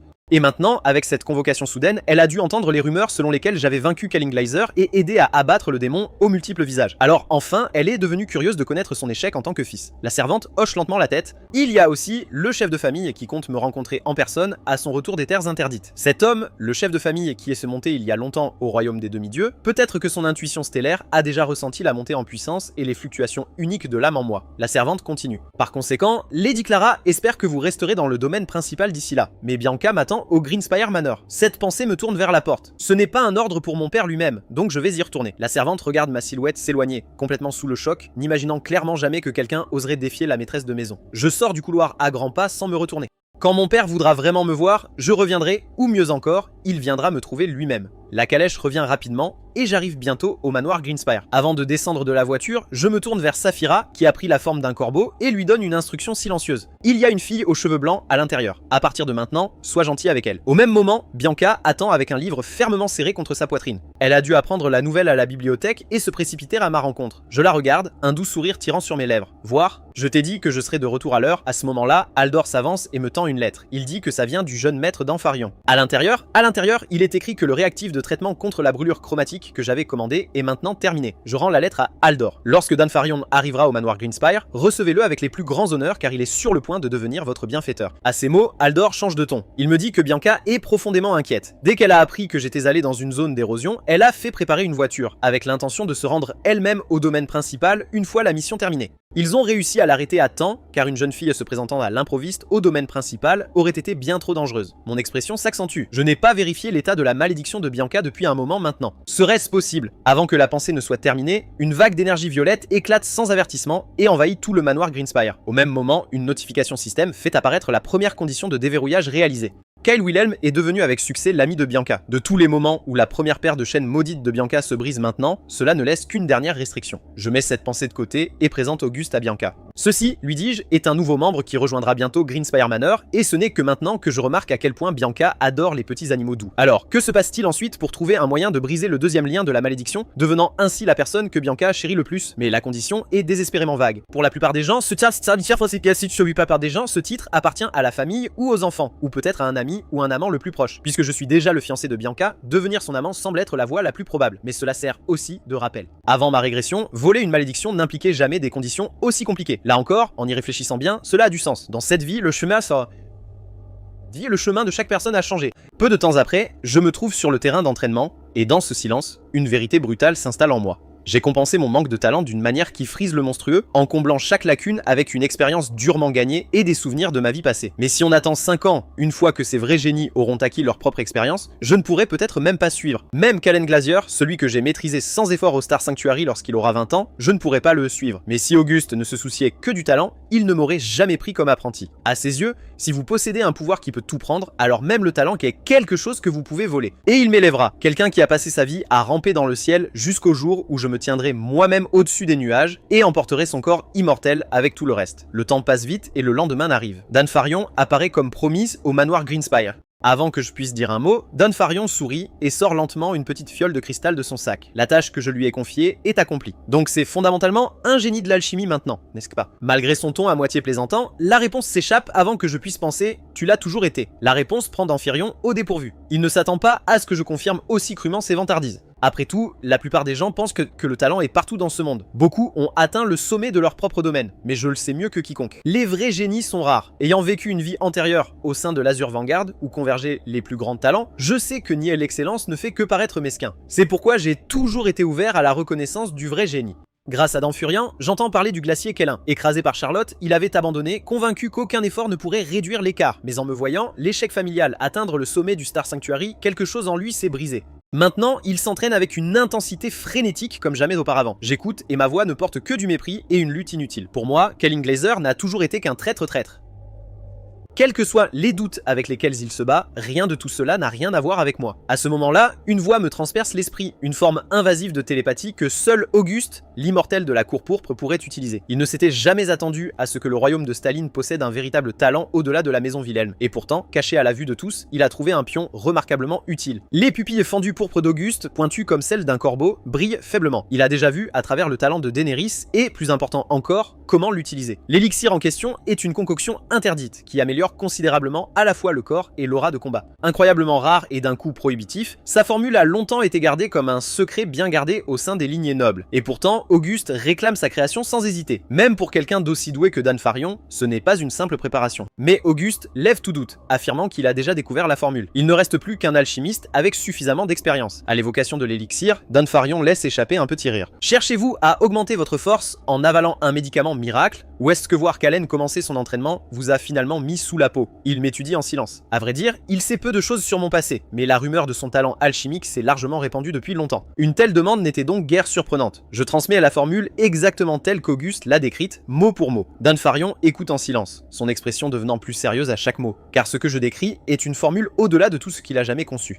Il le retourne encore et encore dans son esprit, le visage partagé entre confusion et incrédulité. Puis le choc éclate. Il demande à savoir comment j'ai trouvé cette formule. Je lance une excuse fortuite. C'est une formule secrète transmise par la maison Wilhelm. Les yeux de Dan Farion s'illuminent instantanément, mais certains ingrédients sont même hors de sa portée. Le champignon des neiges et la racine de dragon Aurélien en particulier. Le champignon des neiges pousse principalement dans les territoires du nord de la maison Artsan. Les chaînes de montagnes y sont si dangereuses que peu de marchands d'herbes du royaume font le voyage. Avec l'aide de Bianca, l'obtenir ne devrait poser aucun problème. Dan Farion soulève ensuite une autre préoccupation. Quant à la racine du dragon Aurélien, vous savez sûrement ce que c'est. C'est une spécialité de l'Empire. En raison de la surveillance impériale directe, aucun moyen légal d'achat n'existe dans le royaume de Staline. Même si vous vous tournez vers le marché noir, vous devez faire attention à ne pas vous laisser prendre par l'Empire. Dan Farion ne semble pas troubler longtemps. L'Empire s'apprête à accueillir 2 tournois martiaux, un pour adultes et un pour compétiteurs 15. Le véritable intérêt de l'Empire réside dans ce dernier. Les récompenses sont bien plus généreuses. Placez-vous parmi les 3 premiers et la racine du dragon Aurélien est à vous. Je sais exactement pourquoi l'Empire organise ce tournoi. C'est une chasse au talent pour la Laran Academy. Si l'Académie constitue un symbole de réconciliation, elle constitue en réalité un champ de bataille politique. En implantant leur propre peuple, les factions étendent leur pouvoir. Si moi, descendant direct de la maison Wilhelm, devais participer, je bouleverserais toute la compétition. À cela, les yeux de Dan Furion s'illuminent immédiatement. Il fouille dans son manteau et en sort une petite fiole.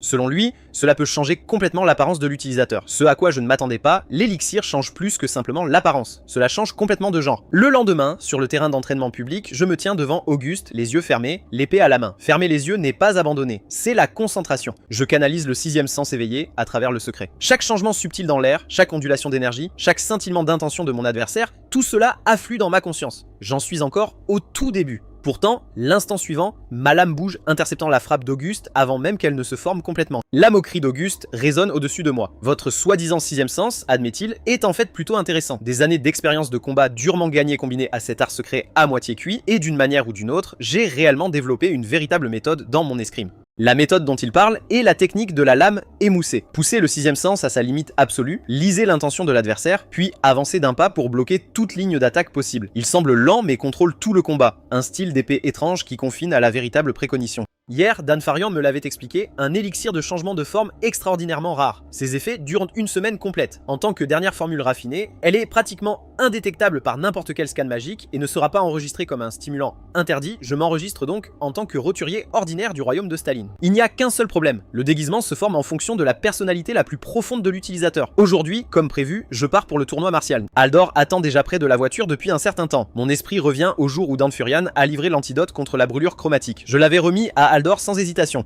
Au début, il était complètement confus, mais dès qu'il a appris que c'était un remède pour sa fille, il s'est mis à genoux juste devant moi. Cet homme a dépassé la cinquantaine et pleurait sans parole. Il m'a dit combien il aimait sa fille, comment sa maladie l'avait poussé au bord de la trahison. Je ne lui ai dit que quelques mots calmes. Ne gâchez pas votre vie si facilement. La vie de votre fille a été rendue par ma main. Vous n'êtes donc pas autorisé à mourir sans ma permission, Aldor. C'est la seule condition que je vous demande. À partir de ce moment, Aldor m'a considéré comme le maître qu'il servira pour le reste de sa vie et je peux enfin mettre un terme au souvenir de la mort empoisonnée d'Aldor dans ma vie vie passée. Quant à sa fille, la sauver n'était pas seulement un moyen de s'assurer sa loyauté. C'était pour réparer une vieille blessure. La fissure laissée en moi par cette première trahison a enfin commencé à se cicatriser. Quant à Bianca, elle est partie à ma demande, direction la maison Hearthzone dans les territoires du Nord. Sa mission, récupérer le champignon des flammes des neiges, l'un des 2 ingrédients dont Danfarion a besoin. À 3 jours du royaume de Staline, le marchand ambulant qui mène notre route est clairement un voyageur aguerri entre les royaumes. La voie qu'elle a choisie contourne presque parfaitement toutes les régions du monde en proie à l'érosion. Suite au conseil d'Auguste, je consacre entièrement le voyage à la formation. Il y aura suffisamment de temps pour absorber l'énergie de l'érosion le long du chemin de retour. Dans cet esprit, ma formation prend d'une qualité étonnamment sereine. C'est à ce moment qu'un groupe de bandits coupe la route aux commerçants qui se trouvaient devant lui. Leur rire grossier et moqueur les marque immédiatement. Des hors-la-loi qui ont élu domicile sur des terres non réclamées, alors qu'ils sont sur le point de s'approcher, un craquement aigu déchire l'air. La lame courte quitte ma main, vole droit et traverse le crâne de l'homme. Oral, le leader du groupe réagit le plus rapidement. Un regard froid dans ses yeux et il sait que je ne suis pas un garçon ordinaire. L'instant d'après, il se jette sur moi comme un éclair, se dirigeant droit vers un point vital. Bruit. Je lève mon épée par instinct pour bloquer. La force frappe comme une vague. Mon corps décolle du sol et recule de plusieurs pas. Le mépris brille dans les yeux d'Arl, alors je n'ai abattu son homme qu'en le prenant au dépourvu. Ce que je fais ensuite ne fait qu'approfondir cette conviction. La maîtrise de l'épée dont je fais preuve est ridiculement lente, si lente qu'il ne peut pas y comprendre un sens. Comment quelque chose d'aussi lent peut-il arrêter ses attaques? Je ne dis rien. Avec ce rythme trompeusement lent, je bloque chaque coup meurtrier qu'il lance. Cela plante une étrange illusion dans l'esprit de RL, comme si ce n'était pas lui qui attaquait, mais plutôt moi qui guidais sa hache dans ma lame. RL n'en peut plus, il cherche son atout. Au lieu de cela, il est accueilli par ma voix, glaciale et aiguë. Ce qu'il vient de libérer était un art impérial interdit. Donc tu n'es qu'un chien de poche pour le criminel le plus recherché, Beckman. Les souvenirs de ma vie passée surgissent. Un massacre qui avait ébranlé l'Empire. Un seul homme, connu uniquement sous le nom de Chien Masqué, qui avait massacré tout un village à lui seul. Il avait pris le pouvoir d'un agent d'érosion mondiale et était devenu un esclave corrompu, un peu comme Bianca, le diable blanc, autrefois asservi par une malédiction, réduit à l'instrument d'un monstre semant la ruine à travers le pays. Le Chien Masqué finirait par se glisser dans le royaume de Staline et trouverait sa fin entre les mains de Charlotte. C'est l'exploit déterminant qui a fait résonner le nom de Charlotte dans tout l'Empire. À 16 ans, elle a vaincu seule cet esclave corrompu. Je regarde Aurel, paniqué, se bousculant. Mon sourcil se serre. L'air autour de moi devient froid. Au moment où la confusion traverse son visage, sa silhouette massive s'effondre lentement sur le sol. Le Chien Masqué mourra de toute façon par la main de Charlotte. Inutile de consacrer davantage d'attention à ces petits laquais. Ce qui compte maintenant, c'est de terminer le tournoi et de sécuriser la route du dragon d'Aurélien, car l'apparition de Beckman est survenue bien plus tôt que dans ma vie passée. 2 jours et demi plus tard, salle d'inscription du tournoi martial de l'Empire athénien. Des concurrents du monde entier ont rempli la salle à pleine capacité. En tant qu'événement dirigé par l'Empire, il a naturellement attiré l'attention de toutes les grandes puissances. Soudain, une voix claire et nette retentit depuis le balcon. Tant de gens intéressants au même endroit, comme c'est délicieux. Je lève les yeux et vois une jeune fille drapée paresseusement sur la balustrade, dégageant un air de pure innocence. Il s'agit de Lyra Ephanian, la 4e princesse de l'Empire. Je ne suis pas étranger aux rumeurs qui l'entourent. Si je me souviens bien, elle n'a que 14 ans, c'est la plus jeune des filles royales de l'Empire. Aussi jeune qu'elle soit, son intelligence est stupéfiante. À 7 ans, elle a résolu un problème mathématique qui avait déconcerté les meilleurs érudits de l'Empire pendant des années, mais ses défauts sont tout aussi légendaires. Incorrigible et sauvage, elle ne reste qu'une enfant trop grande. De plus, Lyra est née avec une constitution fragile, totalement inadaptée à la brutalité de la succession impériale. Elle joue donc le rôle d'une oisive imprudente, se tenant délibérément à l'écart de la ligne de mire. Un sourire narquois se dessine lentement au coin de la bouche de Lyra. Tous ces délicieux prospects rassemblés. Elle les sélectionnera un par un, les enverra à la Laran Academy et les fera devenir ses petits pions. Puis son regard se pose sur moi. Instinctivement, je tire ma présence vers l'intérieur. La voix de Lyra est taquine, drôle. Une aura distinctement crapuleuse se dégage de moi, pratiquement le portrait craché de la maison Wilhelm, l'ennemi de l'Empire. Je prends les papiers d'enregistrement et sors du hall à grands pas. Les détails qui y figurent sont entièrement fabriqués. Non, Daniel, 11 ans, né à Ashford, une petite ville frontière aux confins de l'Empire. Un objectif reste la racine de dragon aurélien, ingrédient clé précisé par Auguste et un atout essentiel pour renforcer mon corps et combler les lacunes de mes capacités. À 2 jours des préliminaires, je dois trouver un endroit où me loger et reprendre mes esprits. La réalité frappe fort, j'essaie auberge après auberge, chacun est plein. Les concurrents et les spectateurs envahissent tous les coins de la ville. Même les maisons d'hôtes cachées dans les ruelles ont affiché leurs panneaux, indiquant qu'il n'y avait pas de place vacante. Une soirée en plein air serait gérable, mais le tournoi se déroulera au moins encore une semaine avant la finale. Dormir dans la rue tous les soirs est un moyen rapide de faire sauter ma couverture. Alors que je me tiens là, coincé, une voix douce parvient à mon oreille. Je lève les yeux. Une femme âgée aux cheveux blancs se tient devant moi, un sourire chaleureux aux lèvres. On dirait que tu es là pour le tournoi, dit-elle. Si un endroit modeste ne vous dérange pas, il se trouve qu'il y a une chambre libre chez moi. Je n'hésite pas, j'accepte sur place. En chemin, Auguste rit de mon épaule, me taquinant. Personne ne vous a appris à ne pas suivre les étrangers, je l'ignore. J'en ai assez de dormir dans la rue lors de la bataille de ma vie passée contre le monde. Mieux vaut avoir un toit au-dessus de ma tête que d'être exposé au danger. Et d'ailleurs, cette femme âgée ne montre aucune mauvaise intention. La femme âgée me fait signe de monter à l'étage, je récupère mon sac et me dirige vers le 10e étage. C'est alors qu'une silhouette familière apparaît devant moi. Au moment où je comprends de qui il s'agit, mon corps se bloque. Là se trouve nul autre que Laera, la 4e princesse indisciplinée de l'Empire. Son visage est rarement vu en dehors des murs du palais. Elle doit être morte, certaine que personne ici ne pourrait la reconnaître. Assez confiant pour se promener sans souci dans un quartier populaire, il déclique immédiatement. Pas étonnant que la femme âgée ait proposé si facilement. Lyra a dû me suivre dès que j'ai quitté la salle d'inscription. Je n'arrive tout simplement pas à comprendre ce qu'elle a fait pour m'amener ici sans que je m'en aperçoive. Parmi toutes choses, le jeune maître de maison Wilhelm, bon à rien, partage désormais le toit avec la 4e princesse de l'Empire. Ce qui me choque encore plus, c'est que non seulement Lyra révèle son propre nom sans hésitation, mais qu'elle a déjà percé mes véritables origines. Bien que l'Empire et le royaume de Staline partagent la même langue, les locuteurs de Staline mettent un peu plus d'accent sur les syllabes occlusives. Peu importe à quel point je me fonds dans les modèles de discours impériaux, l'essentiel de celui-ci ne peut être caché. Pendant que je descends pour un repas, Lyra et sa servante Celia murmurent doucement ensemble. Vous avez dit qu'il avait vu à travers votre identité. Que veux-tu dire? Exactement ce que je veux dire. La façon dont il se comportait avec moi montrait clairement qu'il avait déjà vu à travers moi depuis longtemps. La façon dont il s'est comporté lorsqu'il a rencontré la femme âgée pour la première fois n'avait rien à voir avec la façon dont il s'était comporté avec moi. La clé est la manière dont les gens se comportent lorsqu'ils se rencontrent pour la première fois. Les étrangers sont généralement prudents et distants les uns des autres. Mais sa réaction n'était pas du tout celle-là. C'était l'aisance de quelqu'un qui me connaissait déjà bien. Et pourtant, cela ne faisait qu'aggraver la confusion de Lyra. Elle est certaine que c'est la première fois qu'elle pose les yeux sur ce garçon. Comment quelqu'un qui n'est jamais apparu dans sa mémoire pouvait-il la traiter avec une telle familiarité? Faisait-il exprès de me connaître? Seul un escroc aux compétences inégalées pourrait tromper ses yeux. Elle passe rapidement en revue plusieurs possibilités dans sa tête, puis laisse échapper un petit rire. Peut-être qu'il n'est en réalité qu'un menteur complet. Mais plus que cela, ce qui lui pèse vraiment, c'est l'état de sa sœur, Séraline. À cela, l'expression de Celia change immédiatement, reconstituant tout ce qu'elle a observé. La 3e princesse Séraline est en effet une personne complètement différente de celle qu'elle était il y a un an. Séraline Ophanian, 3e princesse de l'Empire. La sœur aînée de Lyra, dotée d'un talent extraordinaire pour l'escrime, la fierté de la nation entière, destinée à devenir le maître d'épée le plus brillant de l'Empire. Mais Lyra avait senti que quelque chose n'allait pas il y a un an déjà. La Serlin qui se tient devant elle n'est plus la sœur qu'elle a connue autrefois. Le temps passe vite. Le jour des préliminaires du tournoi arrive, un test n'est pas suivi. Un test simple de force brute. Les qualificatifs sont simples mais impitoyables, c'est une bataille royale à 100 joueurs et seuls les 4 premiers avancent tout le monde et c'est sorti. Après l'entraînement brutal du mois d'août, gérer des adversaires à ce niveau ne pose aucun problème. Après les préliminaires, je marche lentement vers le couloir de repos. Puis derrière moi, retentissent des applaudissements lents et des rires. Dans un coin se tient une silhouette étrange, le visage entièrement enveloppé de bandages. Il me regarde fixement, un sourire tordu s'infiltrant à travers les interstices du tissu. Ma voix est froide et aiguë. Qu'est-ce que tu aboies exactement là-bas? Je n'ai jamais été gentil avec des personnages louches comme lui parce qu'un camarade de jeu intéressant est apparu. Naturellement, je rirais. Si je ne me trompe pas, vous avez été envoyé par le groupe d'assassinat Night Raven, n'est-ce pas? Je fronce les sourcils. Night Raven, l'organisation fantôme la plus impitoyable de l'Empire. Je ne m'attendais pas à ce qu'ils apparaissent ici. Même avec 2 vies de souvenirs, je ne peux pas cartographier tous les secrets que cache l'Empire. Dans ma vie passée à l'académie, leur nom n'a jamais été mentionné. Il faudrait que la famille royale soit folle pour laisser des assassins mettre les pieds sur le campus, mais l'instant d'après, un nom explose dans mon esprit et un frisson profond me parcourt le dos. Séraline Ophanian, la 3e princesse de l'Empire, une régresserise tout comme moi, porteuse des souvenirs d'une vie passée.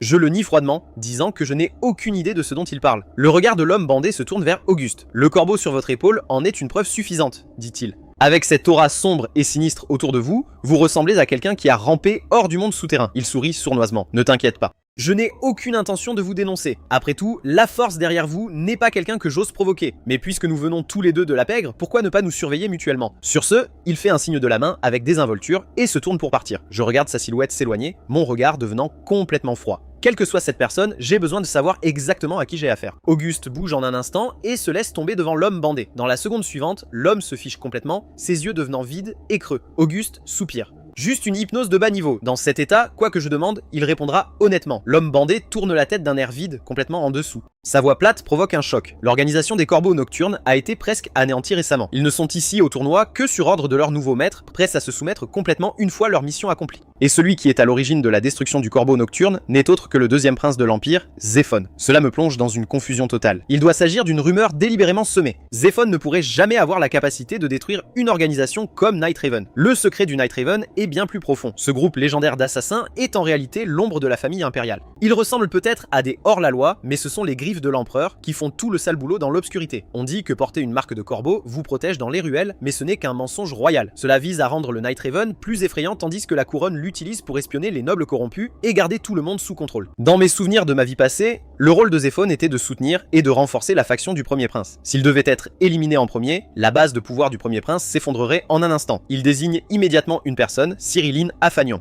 Personne d'autre, à ma connaissance, n'a à la fois les moyens et l'ambition pour quelque chose comme ça. Ce n'est pas du tout l'ambition de Zéphone. C'est un piège tendu par Cyrillyn. Les rumeurs selon lesquelles Zéphone contrôlerait le Night Raven ont presque certainement été répandues par Cyrillyn elle-même, attisant les flammes dans les coulisses jusqu'à ce que même des personnalités souterraines comme l'homme bandé les aient entendues. Je baisse la tête, parcourant la liste de la famille impériale à toute vitesse, condamnée. La véritable cible de Cyrillyn n'a jamais été le premier prince ou Zéphone. C'est Lyra Efanion, la 4e princesse qui fait la idiote mais ne manque de rien. Dans ma vie passée, alors que le premier prince tombait aux mains de Cyrillyn et qu'elle était sur le point de placer Arthur sur le trône, Lyra cacha le sceau impérial du dragon, symbole de l'autorité impériale, puis se suicida. Sans le sceau impérial du dragon, personne ne peut prétendre au trône avec légitimité. C'est une règle tacite qui remonte à 1000 ans. Finalement, Cyrillyn et Arthur réussirent à monter sur le trône. Mais sans le sceau, ils ne pourraient pas unifier l'Empire. Ils n'étaient dirigeants que de nom. Cela a laissé l'Empire s'effondrer de l'intérieur, sans défense face à l'érosion mondiale croissante. Alors naturellement, après sa régression, Cyrillyn envisage de surmonter cet obstacle plus tôt. Alors je ne permettrai pas que le plan de Cyrillyn réussisse. Mais avant cela, je dois trouver le véritable agent Night Raven caché parmi les finalistes.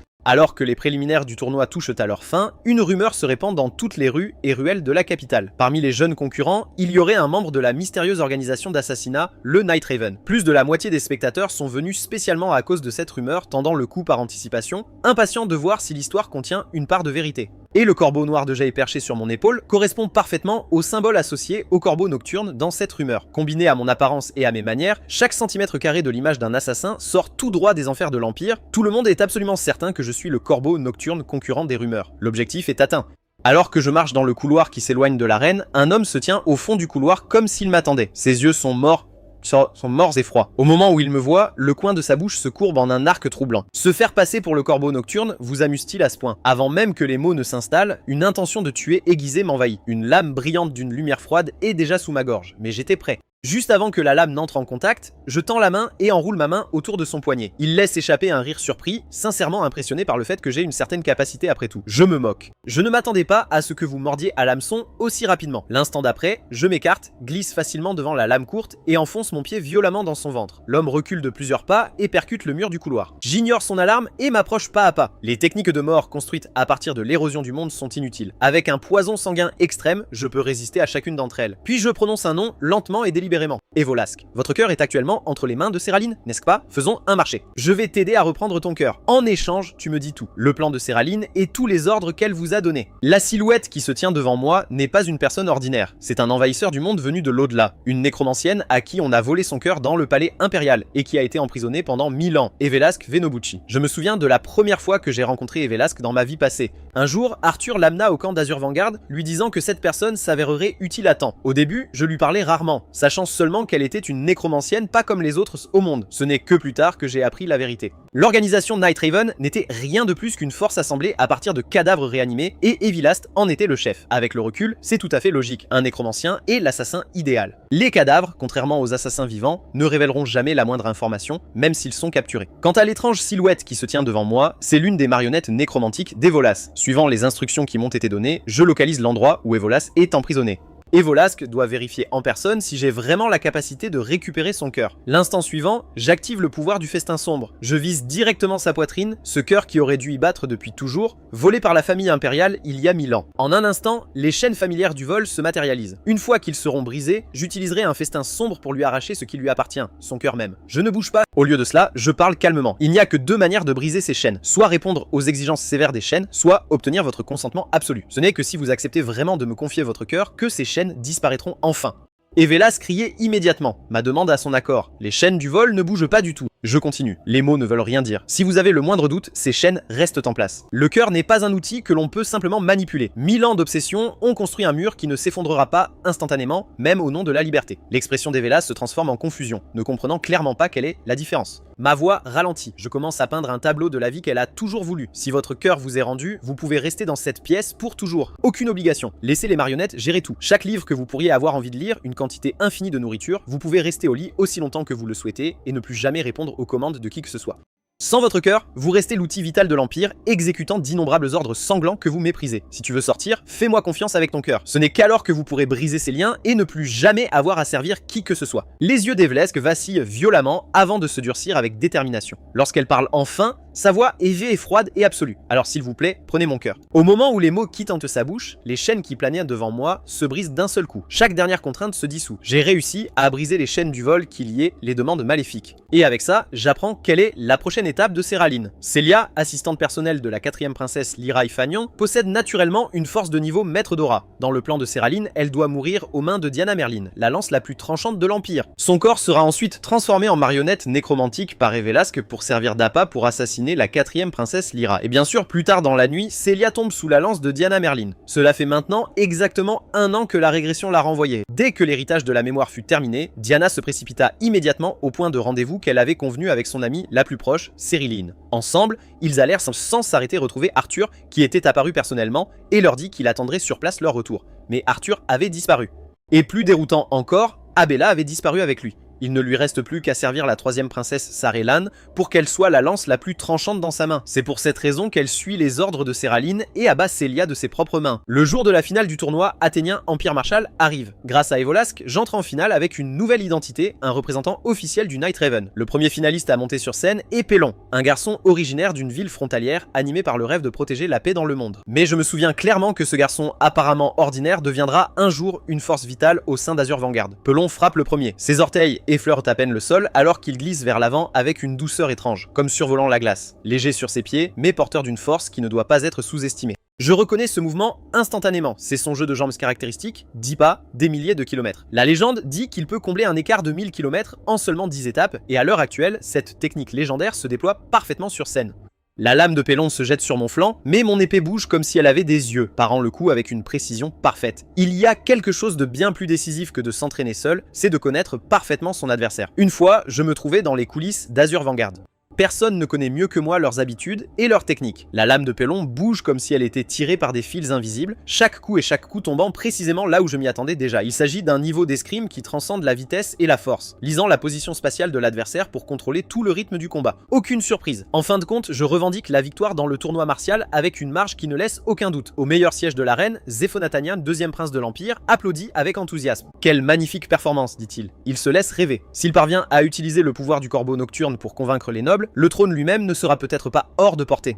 Mais alors qu'il s'attarde dans cette agréable fantaisie, le bruit de pas qui approche brise le silence. À l'entrée se tient un groupe de chevaliers en armure, les chevaliers dragons noirs de l'Empire. Leur présence ne signifie qu'une chose, un criminel est parmi eux. Alors que Zéphone est sur le point d'entrer en éruption, une voix froide crie son nom. Il s'agit de Diana Merlin, et elle est ici pour le placer en état d'arrestation formelle pour le meurtre de la 4e princesse, Lyra Ifanion. L'accusation laisse Zéphone stupéfait. Tu es Lyra? Ce petit imbécile espiègle ne mérite pas qu'on y réfléchisse, mais le ton de Diana ne laisse aucune place à la discussion. Un ordre secret ordonnant l'exécution de la 4e princesse a été trouvé dans la base de Raven, et l'écriture est sans aucun doute celle de Zéphone. Puis une voix se fait entendre, empreinte de moquerie. Son ton fait réfléchir même les chevaliers de dragons noirs et Diana, car celle qui entre n'est autre que Lyra Ifanion, la princesse même qui devrait être morte, avec sa servante Célia à ses côtés. Diana n'arrive pas à comprendre ce qu'elle voit. Elle a tué Célia de ses propres mains. Selon le plan, Evelask était censé transformer Célia en marionnette nécromantique et l'envoyer prendre la tête de Lyra, mais les voilà toutes les deux, complètement indemnes. Les impossibles se succèdent les uns après les autres. La seule réponse de Lyra est un bref rire froid. Cela frappe Diana d'un seul coup. Lyra a toujours été louée pour son esprit, bien au-delà de son âge. Séraline le savait, c'est pourquoi elle a planifié à l'avance. Si Lyra a tout vu et s'est déjà opposée à eux, elle deviendra un formidable obstacle. En tant que chevalier de Séraline, Diana doit exécuter les ordres de son maître. Mais il lui manquait une chose. Quand j'ai appris le plan de Séraline, j'ai demandé à Auguste de placer la marque de l'immortalité sur Célia. Quoi qu'on fasse, Célia ne peut pas être tuée sur le coup. Un éclair de froide cruauté traverse les yeux de Diana. Elle ne peut pas agir directement, pas ici, mais peu importe ce qui a ramené Célia, Evelask doit être derrière tout ça. La pensée se forme à peine avant que la main de Diana ne se serre autour du cœur dans sa poche. Le cœur d'Evelask. À cet instant, les yeux d'Evelask s'ouvrirent et ses mains agrippèrent sa poitrine. Diana vient d'envoyer un ordre par le cœur. J'avais déjà tout préparé pour retirer la manille, mais je n'ai finalement jamais utilisé de festin sombre. sombre. Si le cœur avait simplement disparu, Séraline et Diana auraient senti que quelque chose n'allait pas. Le cœur des Volasques reste donc sous l'emprise de Diana et l'instant d'après, une masse de cadavres surgit sous les pieds des Volasques. Alors que les chevaliers dragons noirs se préparent au combat, les cadavres se figent comme si le temps lui-même s'était arrêté. La panique apparaît sur le visage de Diana. Et Vlask, qui s'était effondré au sol en larmes quelques instants plus tôt, semble maintenant tout à fait à l'aise. La douleur complètement disparue. La main de Diana se précipite vers sa poche et ne trouve rien. Son esprit s'emballe. L'assassinat de Lyra a échoué. Le cœur des Vlask est parti. Les deux échecs se heurtent dans son esprit et le plongent dans le chaos. Et ce chaos déclenche une vieille habitude dangereuse. Quand les choses tournent mal, Diana agit en premier et réfléchit ensuite. Et son premier instinct se fixe sur son objectif principal, tuer les rats. Une voix basse déchire l'air alors qu'un torrent d'aura jaillit de son corps. Elle, que l'on appelle la lance la plus puissante, lève sa lance et se jette sur la 4e princesse de l'Empire. La lance se dirige droit vers la gorge de Léra et un jeune garçon maigre qu'elle n'a jamais jugé digne de son attention s'avance et la bloque de front. Ma voix suit, calme et sans hâte. Ta simple tête, Diana, n'a pas changé du tout. Diana reste immobile un long moment, puis baisse lentement sa lance. Elle se rend. Les chevaliers dragons noirs interviennent immédiatement et l'alien. La conspiration de Séraline étant écrasée, je me sépare de Leia et des autres. J'emprunte la route du dragon Aurélien que je viens d'obtenir et je reprends la route du retour vers le royaume. Je voyage avec moi en compagnie d'Evalasque, qui a refusé de servir l'Empire plus longtemps. Pendant ce temps, loin au nord, Bianca semble avoir elle aussi des ennuis. La nouvelle ne me parvient que maintenant. Il y a quelques jours, un inconnu nommé Beckman s'est infiltré en secret dans la maison Hearthstone. Beckman, le chien masqué, le fou qui s'est frayé un chemin à travers l'Empire avant de disparaître. Bianca était allée dans les montagnes, mêmes où se cachait le chien masqué, à la recherche de champisses de neige. Après cela, toutes ces nouvelles se turent. Quelques jours plus tôt, Bianca était retournée à la maison Hearthstone, à ma demande, à la recherche de champisses à lame de neige. Comme elle l'avait prévu, le traitement qu'elle y recevait était toujours aussi froid, mais elle y était désormais habituée. À cause de sa malédiction, elle était devenue la paria la plus négligée de la famille. Puis il y avait sa sœur, Jenica Hearthstone. Pour Jenica, Bianca était l'enfant dont la naissance avait coûté la vie à leur mère. Pourtant, à cause de la malédiction, Bianca n'a ressenti aucun chagrin qui aurait dû lui peser. Peu importe la haine et la rage que Jenica déversait, Bianca se contentait de lui rendre son regard avec ce visage inexpressif et troublant. Ce regard vide n'avait fait qu'approfondir le ressentiment de Jenica au fil des années. Maintenant que Bianca était de retour, Jenica n'avait plus l'intention de la laisser s'en tirer facilement. Bianca a cherché partout les champis de neige que j'avais demandé, mais elle est revenue vide. En partie parce que si peu de gens pouvaient les récolter, et en partie parce que Jenica avait déjà ordonné à chaque caravane marchande de ne pas les lui vendre. N'ayant pas d'autre choix, Bianca partit seule dans les montagnes. Quand Jenica l'a découvert, elle a eu l'air véritablement déconcertée. Elle n'a jamais compris pourquoi Bianca se poussait ainsi. En grandissant, Bianca n'avait jamais montré le moindre intérêt pour quoi que ce soit au-delà de ses livres. Même si elle méprisait Bianca, si quelque chose lui arrivait dans ces montagnes, les conséquences seraient énormes. Après tout, Bianca était la fiancée personnellement choisie par la maison Wilhelm. Gardant cela à l'esprit, Jenica s'est précipitée après Bianca, la rattrapant en trébuchant dans la neige et lui a promis de lui apporter elle-même les champisses de neige. Bianca se tourna et la suivit. Si Jenica pouvait lui procurer ce dont elle avait besoin, il n'y avait aucune raison de continuer à prendre des risques. Mais alors, une voix traversa le silence entre eux, c'était Beckman, le chien masqué, avec du sang sur les mains et de la folie dans les yeux. N'ayant pas d'autre choix, ils coururent tous les deux, poussant à travers la neige vers les crevasses devant eux, mais ils s'arrêtèrent en dérapant. Jenica regarda devant elle et resta sans voix. Devant eux s'étendait une falaise abrupte, une chute sans fond visible. Derrière eux, la voix de Beckman se dirigeait vers eux sans se presser. Courir dans la neige n'était pas vraiment son truc, mais cela ne le dérangeait pas. Trouver des filles aussi jolies en valait la peine. L'instant suivant, Bianca attrapa la main de Jenica et, sans un instant d'hésitation, sauta dans l'abîme. Beckman jura et se jeta par-dessus bord après eux. Au moment où il quitta la falaise, ses yeux s'écarquillèrent. Les deux filles qui avaient sauté avant lui ne tombèrent pas. Bianca et Jenica se tenaient sur un étroit rebord rocheux dépassant de la falaise. Beckman poussa un rugissement de choc et balança sa hache vers l'avant dans un large arc de cercle, mais Bianca s'avança et emmena Beckman avec elle, plongeant ensemble par-dessus le bord. Au moment où j'arrive à la maison Hearthstone, une semaine complète s'est écoulée depuis la disparition de Bianca. De l'autre côté de la falaise, Bianca avait eu de la chance. Elle avait atterri dans un épais banc de neige qui avait amorti sa chute. Encore plus chanceuse, elle repéra bientôt un arbre ancien et massif, un géant centenaire. Poussant sur ses branches poussaient des champis de neige. Cette herbe rare et précieuse, entièrement blanche comme neige, nourrie par des années de soleil. Même de loin, la chaleur qu'il dégageait était indubitable. Finalement, Beckman a retrouvé Bianca, enfin seule. Une si belle fille, dit-il d'une voix traînante, et une vraie coureuse. Ça commence à m'ennuyer. Il a tendu la main, l'a attrapée et l'a tirée du sol de force.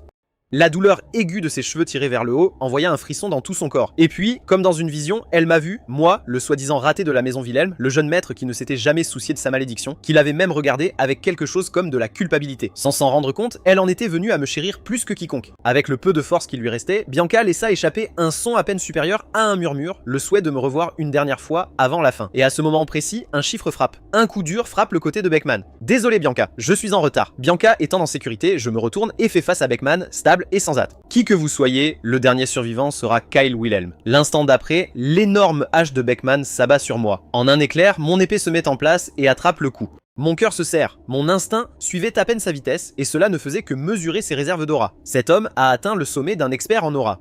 Il a dû dépasser ses limites après avoir rejoint World Erosion, et je n'ai que récemment progressé jusqu'au niveau intermédiaire d'expert en aura. Beckman continue, lançant frappe après frappe, mais chacune est rencontrée et scellée par mon épée. Puis vient un autre impact écrasant, et mon épée est presque arrachée de ma prise.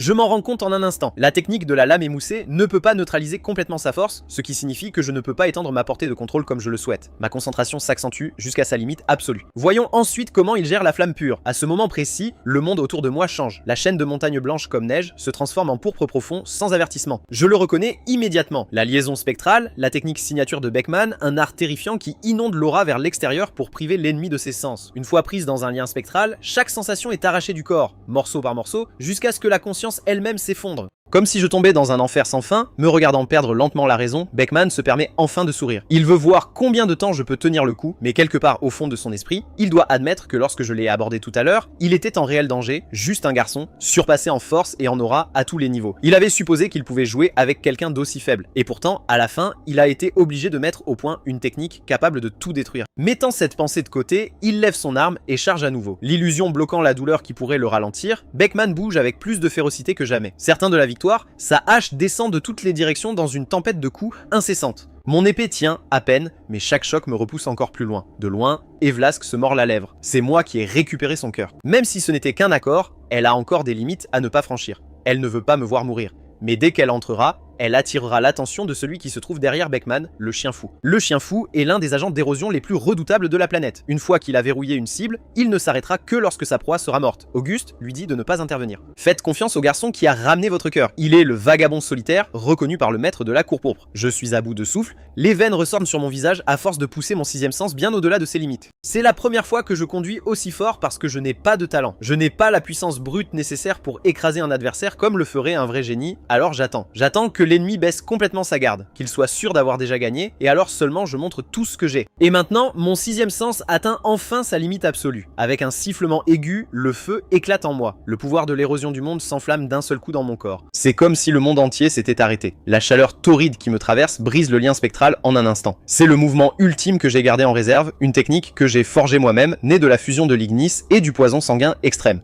Je cherche en avant, chargeant directement sur la trajectoire de la hache de Beckman, l'épée se referme sur sa gorge et Beckman ne le remarque toujours pas. Parce qu'à ce moment, ma vitesse a atteint son maximum absolu, ce n'est que maintenant que Beckman enregistre la lame qui vient vers lui. Mais c'est un chasseur chevronné, et l'instant d'après, une onde de choc jaillit de sa gorge, faisant dévier ma visée. L'épée vire et s'enfonce profondément dans son épaule droite. Au même moment, les flammes autour de moi commencent à s'estomper. Ma technique ultime ne peut tenir que 3 secondes. En un instant, le vent tourne. Beckman ressaisit la douleur dans son épaule et me lance sa hache. Je libère mon épée et verse jusqu'au dernier reste de la flamme qui s'estompe dans ma paume droite, puis je lève mon bras droit et je rencontre la hache de plein fouet. Comme prévu, ma main droite est coupée sur place. Mais à ce moment-là, le bras qui a reçu le coup me fait gagner quelques précieuses secondes, acculé et en sang, des flammes azur s'enflamment dans mes yeux. Mon esprit passe à ce moment précis dans l'état sublime de celui qui possède la lame. L'ampleur de cette force spirituelle laisse même Auguste qui regarde de côté essoufflé. L'épée toujours logée dans l'épaule de Beckman ne fait qu'un avec ma volonté. En voyant cela, le visage de Beckman sombre dans le désespoir. Même le chien masqué se sent impuissant face à cette pression. Puis l'épée le transperce, le divisant en deux à partir de l'épaule jusqu'au pied, et je m'effondre, complètement perdu dans l'inconscience. Un instant plus tard, je regarde un plafond inconnu avec un air hébété. Je ne me souviens même pas de la dernière fois où j'ai ressenti une douleur aussi profonde, puis je le remarque. Un rideau de cheveux blancs comme neige drapé sur le bord du lit. Je regarde Bianca tranquillement, puis je brise d'abord le silence. Pourquoi es-tu allé seul dans les montagnes? La faible autonomie des voitures est déjà assez dangereuse, sans parler des chœurs et des hautes terres dans la neige toute l'année. Bianca répond lentement. Parce qu'elle avait besoin des champis Snowblaze, j'ai poussé un soupir impuissant. Dois-je la gronder ou lui dire qu'elle a bien fait? Bianca continue, sa voix lente et égale. Elle regarde l'espace vide où se trouvait mon bras droit. Elle dit qu'elle se sent responsable, mais ce n'est que de la responsabilité, rien de plus. À cause de cela, elle ne peut pas s'exprimer, elle ne peut pas pleurer. Son visage ne rougit ni de honte ni de chagrin. Même si j'ai perdu mon bras en la sauvant, elle ne ressent rien. C'est la première fois que Bianca ressent ce tourment avec autant d'acuité. Elle secoue la tête, peinée, elle craint que sa malédiction ne se propage aux gens qui l'entourent. Elle ne veut pas que je perde mes émotions. Elle ne veut pas me voir devenir comme elle, une contradiction qu'elle connaît, et pourtant c'est la seule façon qu'elle sait le dire. Pendant qu'elle lutte avec elle-même, ma voix lui parvient, calme et ferme. Ne t'inquiète pas, Bianca. Une malédiction peut affecter quelqu'un qui n'est pas sa cible. Même si j'accepte le tien, mes sentiments ne disparaîtront pas. Le jeune maître de la maison Wilhelm est en quelque sorte un spécialiste des malédictions. À ces mots, Bianca relève lentement la tête, puis laisse enfin disparaître ce visage creux et inexpressif. Ne serait-ce que pour un instant, elle a envie de sourire et de me remercier de l'avoir tiré encore et encore du bord. Elle veut, sans vouloir d'être si têtue et stupide, de m'avoir coûté mon bras. Le sentiment qui surgit en elle maintenant est si féroce que même cette méchante malédiction ne peut pas le retenir. Elle me demande, s'il te plaît, aide-la à retrouver ses émotions. Un doux carillon retentit lorsque la notification système apparaît. Une deuxième chaîne de la malédiction a été brisée avec succès. Kyle Wilhelm est devenu la personne que Bianca chérit le plus. Le lendemain, Bianca est convoquée à une réunion du conseil de famille de la maison Hartson. Je profite du moment seul pour regarder mon bras droit. Vide, engourdi, rien du tout. Auguste évoque la promesse que j'ai faite un jour de devenir le plus fort et de lui prendre le pouvoir de l'immortalité. Mais maintenant que j'ai perdu mon bras, cette promesse semble impossible à tenir. Mon ton reste calme, comme si le bras manquant valait à peine la peine d'être mentionné. Out, ne t'énerve pas.